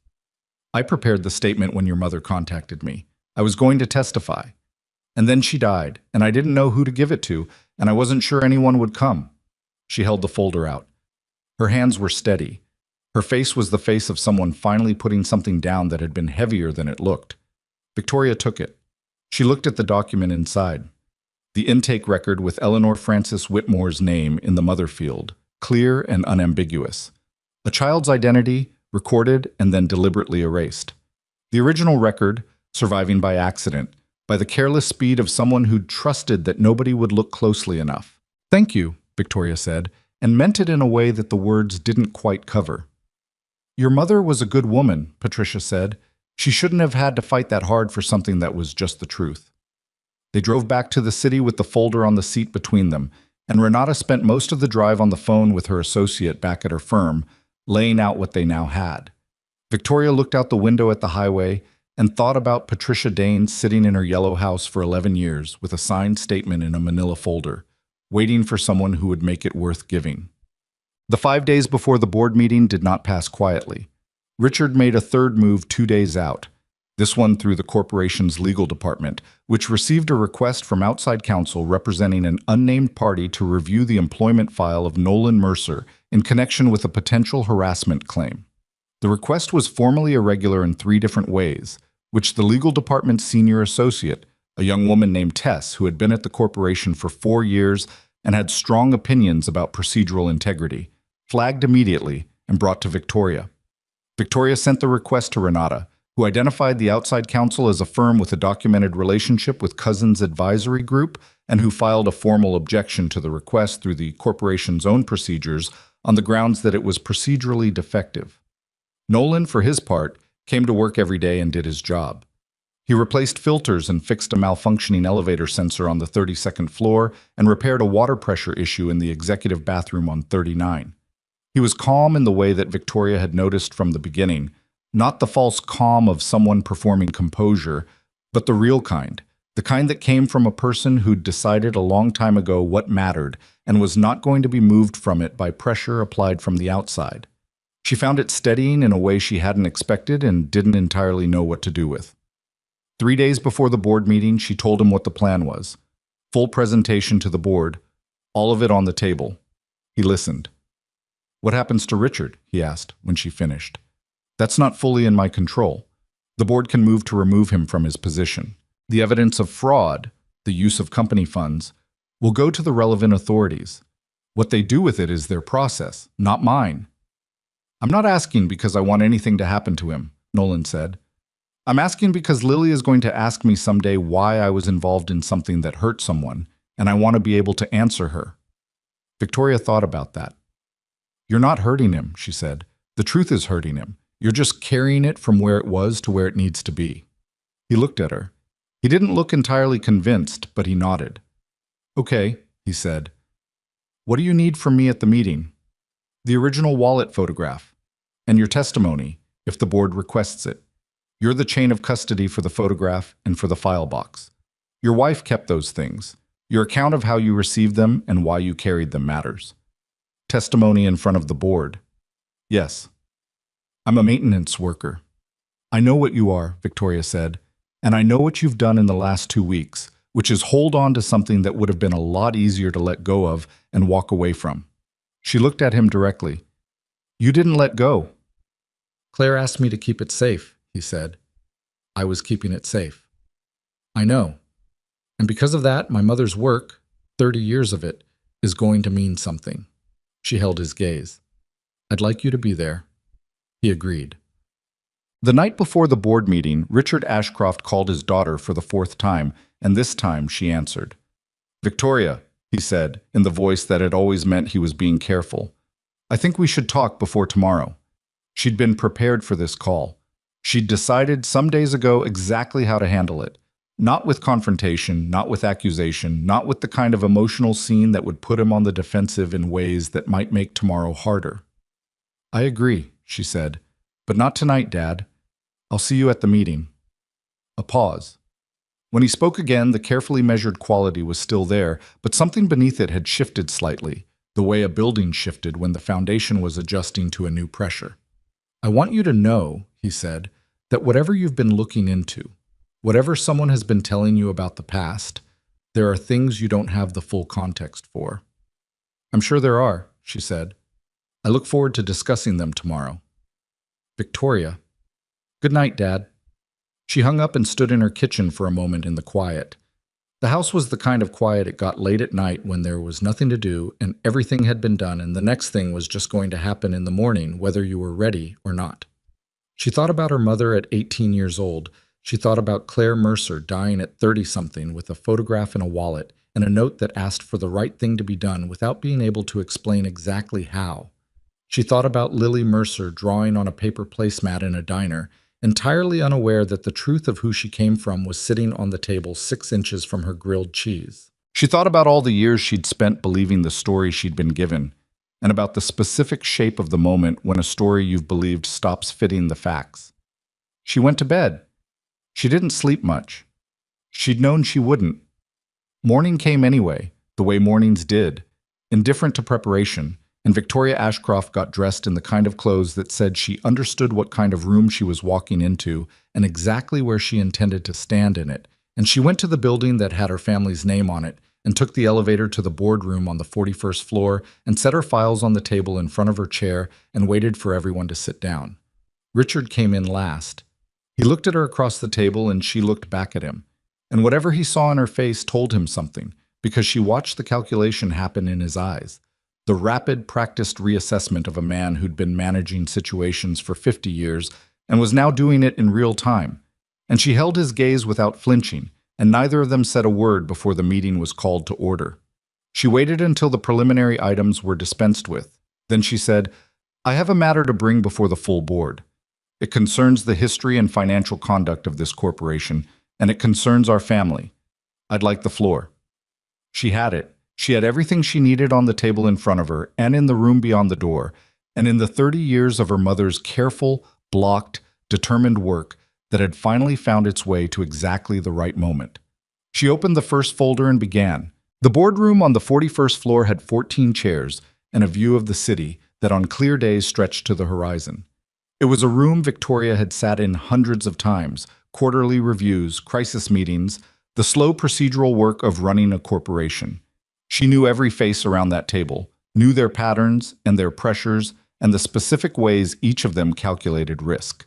She had never once sat in that room and felt what she felt now, which was the particular weight of someone who was about to change the shape of everything permanently and could not take it back once it started. She opened the first folder.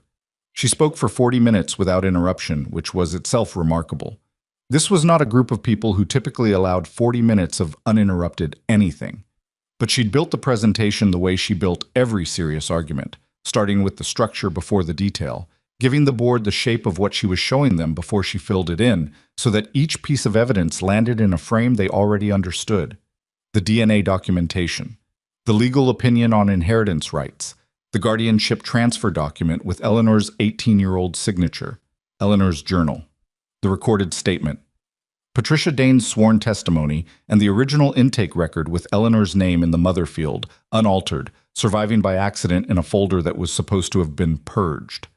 And the financial records, the disbursements from corporation accounts, signed off through Richard's office over 3 decades, traceable to the consulting arrangement through which Dale Cousins had operated. Obstruction, funded with company money, sustained across 30 years. She laid it out piece by piece, and she kept her voice steady throughout, which cost her something she didn't show. Richard sat at the far end of the table.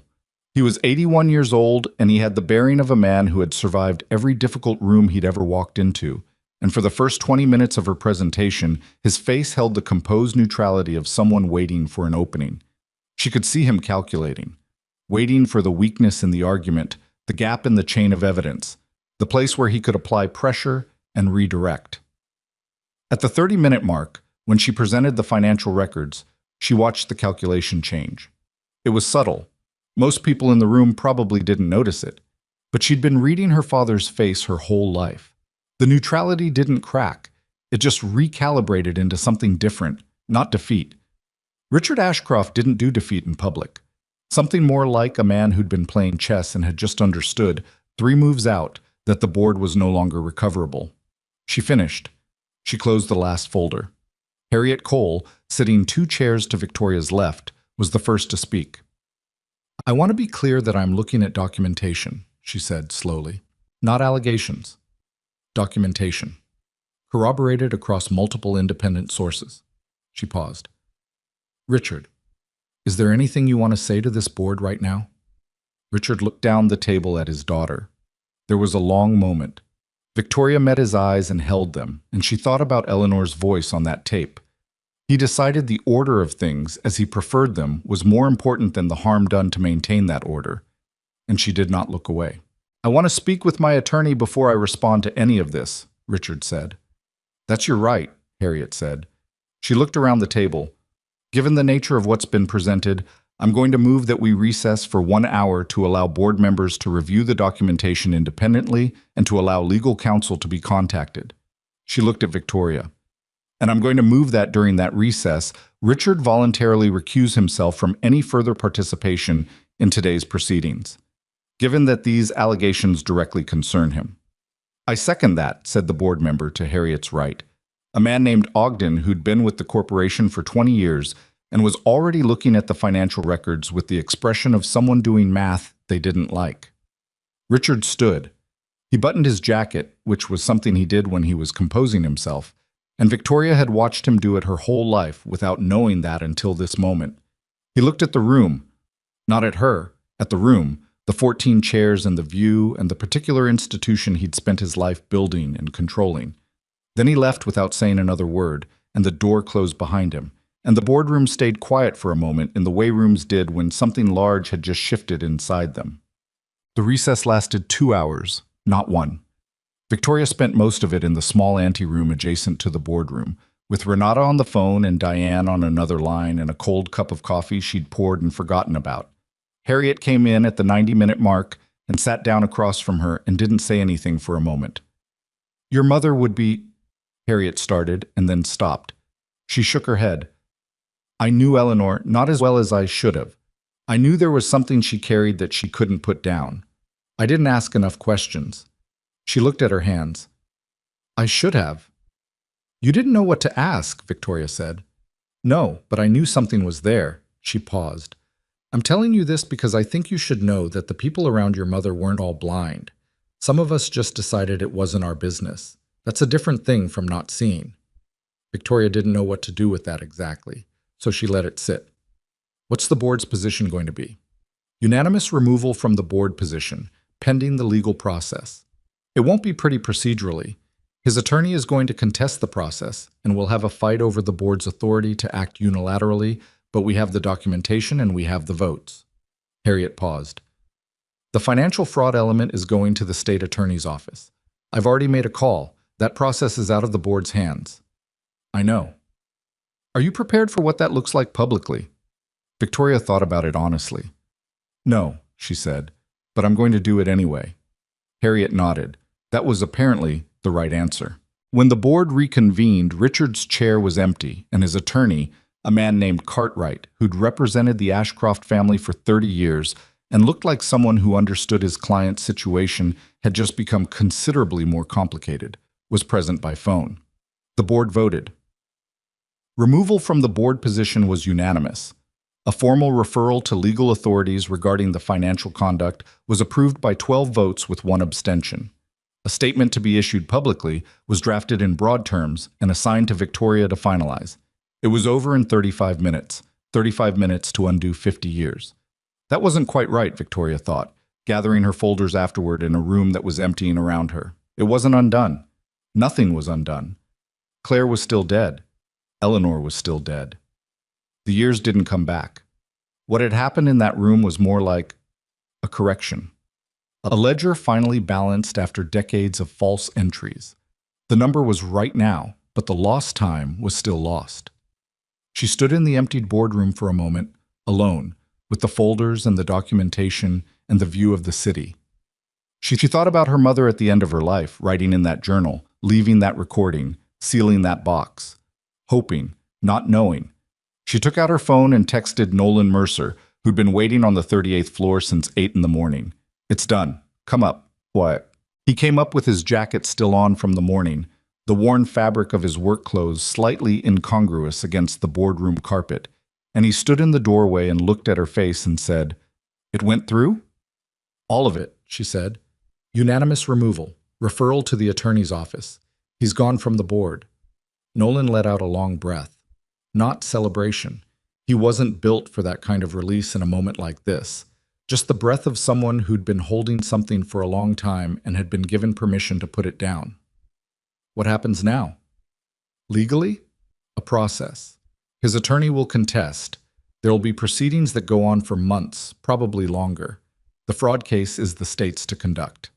She looked at the folders on the table. For the estate matter, Renata's filing to formally recognize Claire's status as Eleanor's biological heir. Because Claire is deceased, the estate claim flows to Lily as her direct descendant. Nolan was quiet for a moment. He'd known this was coming, and he still went quiet when it arrived. "I don't know how to explain that to an 8-year-old, he said. "You don't have to explain all of it right now. You have time." "She's going to ask me why her mom never said anything." "Tell her the truth," Victoria said. That her mom was protecting something until the time was right. That she trusted the right person to carry it forward. She paused. "That's not a bad thing for a kid to know about her mother." He looked at the window, at the city below. "Claire never cared about money," he said. "I want that on record somewhere. She carried that photograph for years, and she never once, it wasn't about what she could get. It was about the truth of who she was." "I know that," Victoria said. "I believe it completely." She just wanted to exist, in the record somewhere, as a real person who came from real people. His voice was steady, but the words cost him something. That's all she wanted. Victoria looked at him. "She exists," she said. "She's in the record now. Her name is in it correctly, tied to Eleanor's name, tied to this family. Nobody can erase that again." He nodded. It took him a moment, but he nodded. What followed was not clean. Victoria had known it wouldn't be, and she hadn't let herself pretend otherwise. But there was a difference between knowing something abstractly and living through the specific texture of it. Richard Ashcroft's attorney contested the board's removal authority within 48 hours, exactly as Harriet had predicted. The legal challenge generated press coverage, because legal challenges in publicly visible corporations generated press coverage, and the coverage required the substance of the allegations to be reported, which meant that within a week the story was not confined to the boardroom. It was on financial news sites, then general news sites, then the kind of coverage that reached people who didn't follow corporate governance, but did follow family secrets and institutional failures. Victoria issued the public statement herself. She drafted it alone, late at night, went through 11 versions, and settled on one that was direct and complete and did not soften the essential facts into something more comfortable. She described what had happened to Claire. She described Eleanor's search. She named the obstruction for what it was. She acknowledged that the corporation had been used as a vehicle for conduct that was wrong, and that she accepted responsibility for ensuring it did not continue and for making right what could be made right. She did not describe her father as a monster. She did not use the language of villains, because the truth was more complicated and more human than that, and she'd learned enough in the past 3 weeks to know that simple language about complex failures was its own kind of dishonesty. She described what Richard had done and what it had cost. And she let people draw their own conclusions, and she stood behind every word of it in the days that followed when the calls came and the board members checked in and the corporation's communications team had to manage a volume of public attention they hadn't been prepared for. Harriet Cole called 3 days after the statement went out. The institutional investors are watching, she said. They're not running yet. Your statement helped. The transparency helped. We'll see, Victoria said, because she'd been in business long enough to know that not running yet and staying were two different things. Yes, we will. A pause. You know, the thing most CEOs would have done in your position was contain this. Find a way to settle it quietly. Pay what needed to be paid, and make sure it never reached a boardroom or a newspaper. I know, Victoria said. Why didn't you? Victoria thought about it, not because she didn't know the answer, but because she wanted to say it right. Because my mother spent 30 years trying to correct something and was blocked every time, she said. And the way she was blocked was people deciding that the quiet solution was better than the true one. I wasn't going to be another person who made that choice. Harriet was quiet for a moment. Eleanor raised you well. I didn't know until recently how much of what she taught me was her trying to make sure I'd be able to do exactly this, if it ever came to it. Victoria paused. I think she was preparing me without being able to tell me what for. The state attorney's office opened a formal investigation 6 weeks after the board meeting. Dale Cousins retained his own attorney and declined to cooperate, which told the investigators more than cooperation would have. Richard Ashcroft's attorney negotiated with the posture of someone trying to contain a situation that had already exceeded the ability to be fully contained. Richard himself, and this was the part that stayed with Victoria in the weeks that followed, the part she turned over at night when she couldn't sleep. Richard did not contact her directly for 3 months. Not a call, not a letter, not a message through any intermediary. The silence was its own communication. She didn't know whether it was the silence of a man who understood what he'd done, or the silence of a man who understood what had been done to him and didn't yet know how to respond. She suspected it was some of both, because that was how it usually was with people who'd lived inside a justification long enough to believe it. When the justification collapsed, there wasn't clarity on the other side. There was just the uncomfortable work of being a person who'd done something wrong and had to decide what to do with that. She wasn't ready to have that conversation with him. She might be, someday. She left the door open without walking through it. The estate proceedings took 8 months. Renata was thorough and strategic and occasionally infuriating in the specific way of attorneys who cared more about getting things right than getting them done quickly, which Victoria eventually decided was exactly the right quality for this particular case. The claim to establish Claire's status as Eleanor's biological heir was filed, contested, adjudicated, and ultimately upheld by the probate court on the basis of the DNA evidence and Patricia Daines's testimony, which she gave in a deposition that lasted 4 hours and in which the 71-year-old former records clerk did not waver once. The inheritance figure, adjusted and assessed, was significant. Lily Mercer, 8 years old, daughter of Nolan and Claire Mercer, granddaughter of Eleanor Ashcroft, great-granddaughter of a family trust that had tried to erase her mother's existence before she was born, was formally recognized as a beneficiary of the Ashcroft family estate. The funds were placed in a protected trust with provisions for her education and her future, administered by Renata's firm with Nolan as the trustee of record. Nolan sat in Renata's office the day the final paperwork was signed and looked at the documents for a long time without saying anything. Renata had stepped out to give him a minute. Victoria was there because she'd come to most of the significant moments in this process and had not planned to stop now. She's going to be okay, Nolan said eventually. Not to Victoria specifically, to the room, to the fact of it. Yes, Victoria said. She is. Claire would be... He stopped. He pressed his thumb and forefinger against the bridge of his nose for a moment, collected himself. She would have hated the fuss, all the proceedings and the legal language and the rooms full of attorneys. He let out a short breath that was almost a laugh. She would have said something sharp and then cried about it later when she thought I wasn't looking. She sounds like someone who felt things all the way through, Victoria said. She did. It cost her sometimes. She wouldn't have traded it. Victoria looked at the signed documents on the table between them. I want to do something, she said. Not for legal purposes. Not for the corporation. Something personal. I want to formally acknowledge Claire as Eleanor's daughter in the family record. Not just the legal record, the actual family record. A portrait or a memorial or something that exists in the building and can't be quietly removed. She looked at him. If you're willing, if Lily is willing, when she's old enough to understand what it means. Nolan thought about it. What would it look like? I don't know yet. I'd want to get that right. I'd want it to look like something true, not something corporate. Can I think about it? Take all the time you need. Well, he came back to her 3 weeks later with Lily in tow, which was not what Victoria had expected. Lily was 9 now.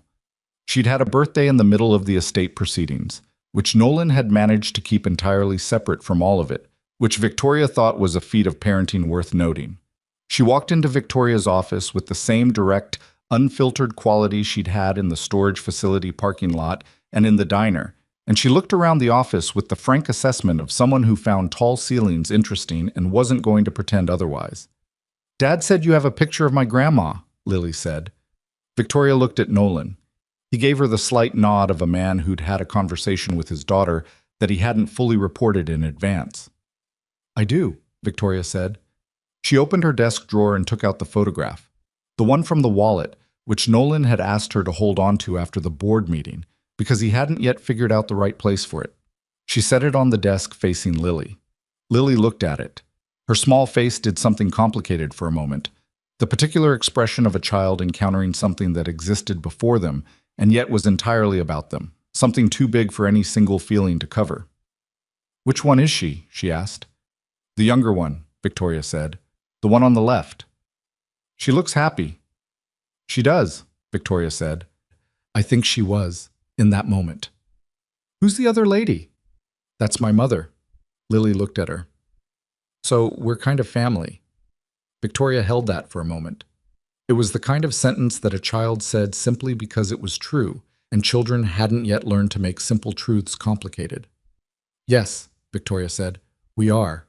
Lily nodded, apparently satisfied, and went back to looking at the photograph with the focused attention of someone memorizing something. The portrait they commissioned, the acknowledgement, the true family record, took 4 months to complete. Victoria worked with a painter who specialized in historical portraiture, a woman named Addison Clark, who was extraordinarily particular about her reference materials, and spent 2 weeks studying every photograph of Claire that Nolan could provide before she began. The result was not a formal portrait in the corporate sense. It was quieter than that, more human. Claire at roughly 30, in the colors of the photograph from the wallet, the same expression she'd had in that garden image. Not posed, not performed, just real. It was mounted in the executive corridor outside Victoria's office, beside the existing portrait of Eleanor Ashcroft, with a plaque that gave Claire's full name, her birth year, and 3 words beneath it that Victoria had written herself and revised 17 times before she got them right. Eleanor's firstborn daughter. Not a footnote. Not a correction to a footnote. A fact. Present tense. Permanent. The morning it went up, Victoria stood in the corridor for a long time looking at the 2 portraits side by side. Her mother and her half-sister, together in a hallway where everyone who came to the 41st floor would pass them. She thought about the wallet photograph, the original, the one that had started all of this, 2 women in a garden, 30 years apart from this moment, a laugh that had been hidden for decades. The photograph was with Lily now. Nolan had framed it and put it on Lily's dresser, which Lily had apparently approved of by saying it was nice to know where she came from. 9 years old, and she'd said it like that. Like knowing where you came from was a simple and obvious thing to want, which of course it was. Nolan came to see the portrait on the morning of the installation. He stood in the corridor and looked at it without speaking for a while, and Victoria stood beside him and didn't fill the silence because it didn't need filling. "It's her," he said finally. "Good. She's going to embarrass every time I come up to this floor." "That seems right," Victoria said. He looked at her. He almost smiled, the same way he had back in the beginning, that small, restrained thing. "Thank you," he said, "for not walking away from it when you had every reason to." "I had reasons to walk away," she said. "I just had better reasons not to." She meant it. She'd had 100 moments in the preceding months where the easier path had been available and visible. Settle, contain, manage the narrative, protect the institution at the cost of the truth. She'd been in enough rooms with enough people who understood the value of a well-managed quiet to know exactly what that path looked like and how to walk it. She'd chosen not to every single time, and she couldn't say it had been easy or that she'd always been certain. She'd made the choice she'd made, and she was standing in a corridor with two portraits on the wall, and she thought it was the right choice, which was not the same as saying it had been cost-free. Nothing that mattered was. Richard Ashcroft reached a settlement with the state attorney's office 11 months after the investigation opened.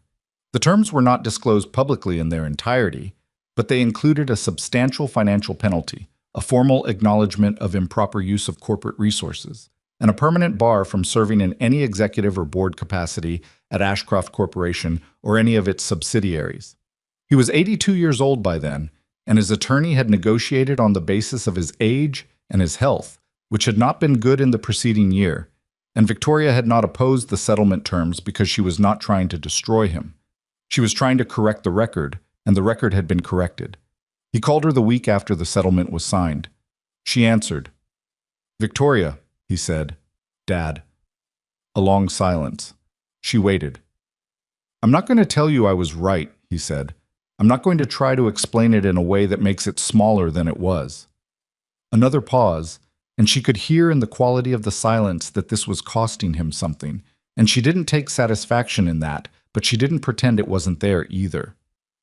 "I thought I was protecting the family. I thought, your grandfather made a decision, and I thought my job was to maintain it, to not let the thing he'd built come undone."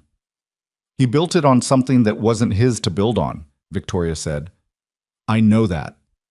And you knew it at the time. Eleanor told you. You knew she was searching and you helped block her." He didn't deny it. "Yes." "Okay," she said. Because what else was there? She wasn't going to tell him she forgave him on demand, as though forgiveness were something you could declare complete in a phone call. It was a longer process than that, and she was in it, and she didn't yet know where it ended. "I can't undo what happened," she said. "I can't give you the version of the past where none of this existed. What I can tell you is that Claire's daughter knows who she is now. Eleanor's work is done. And the next time anyone in this family tries to erase something true, there'll be a record that says it doesn't work." Another silence. Then, "She looks like Eleanor," he said. "In the portrait. Claire. I saw a photograph of it. She has Eleanor's something around the eyes." "Yes," Victoria said. "She does."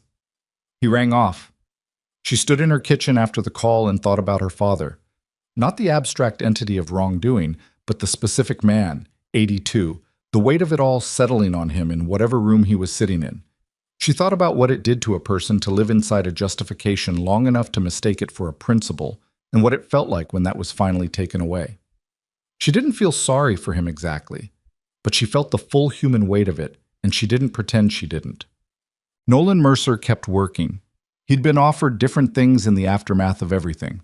Renata had mentioned at one point that the estate proceedings had produced enough financial consideration that he wasn't obligated to stay in a maintenance position, that there were options. He'd listened politely and then come to work the next morning and replaced a broken ceiling tile on the 14th floor and cleaned the filters on the East HVAC unit and fixed a running toilet on 22. He kept his headphones. He kept his route. He clocked in and he did his work and he was good at it, and he saw no particular reason that any of the preceding months changed that. He did accept a promotion eventually. Not because Nolan campaigned for it, but because the building facilities director, a no-nonsense woman named Carla, who'd been watching him work for 3 years, told him he was managing the junior crew's workflow already, and she might as well make it official. He took it without fanfare, and it moved him to a slightly different schedule and a slightly larger paycheck, and he was content with that. He still carried the wallet. Different photograph inside it now. Lily had given him one of the two of them from her last birthday, squinting into the sun in front of a cake she'd insisted on decorating herself, which had gone considerably wrong and been extremely well received. He carried that one in the front window where the license used to be. The old wallet, worn brown leather gone soft with years, still the one Claire had given him before Lily was born. He'd thought about getting a new one. He hadn't. There was a morning, a Tuesday in late October, almost a year after the board meeting, when he was working in the executive corridor on the 41st floor, and he came around the corner and stopped because Victoria was standing in front of the two portraits, just standing there before anyone else had arrived for the day, in the early morning quiet of the building. She didn't hear him approach, and he didn't announce himself. He stood at the edge of the corridor for a moment, looking at what she was looking at.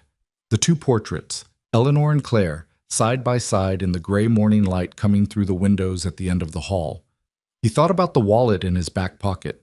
He thought about Claire leaving it on the kitchen counter with a note he'd read and carried and eventually burned in a night when grief made him careless. He thought about how many times he'd almost taken the photograph out and put it somewhere safer, somewhere more considered, and hadn't, for no reason he could name, except that carrying it felt like the right thing to do, and he'd learned to trust that feeling.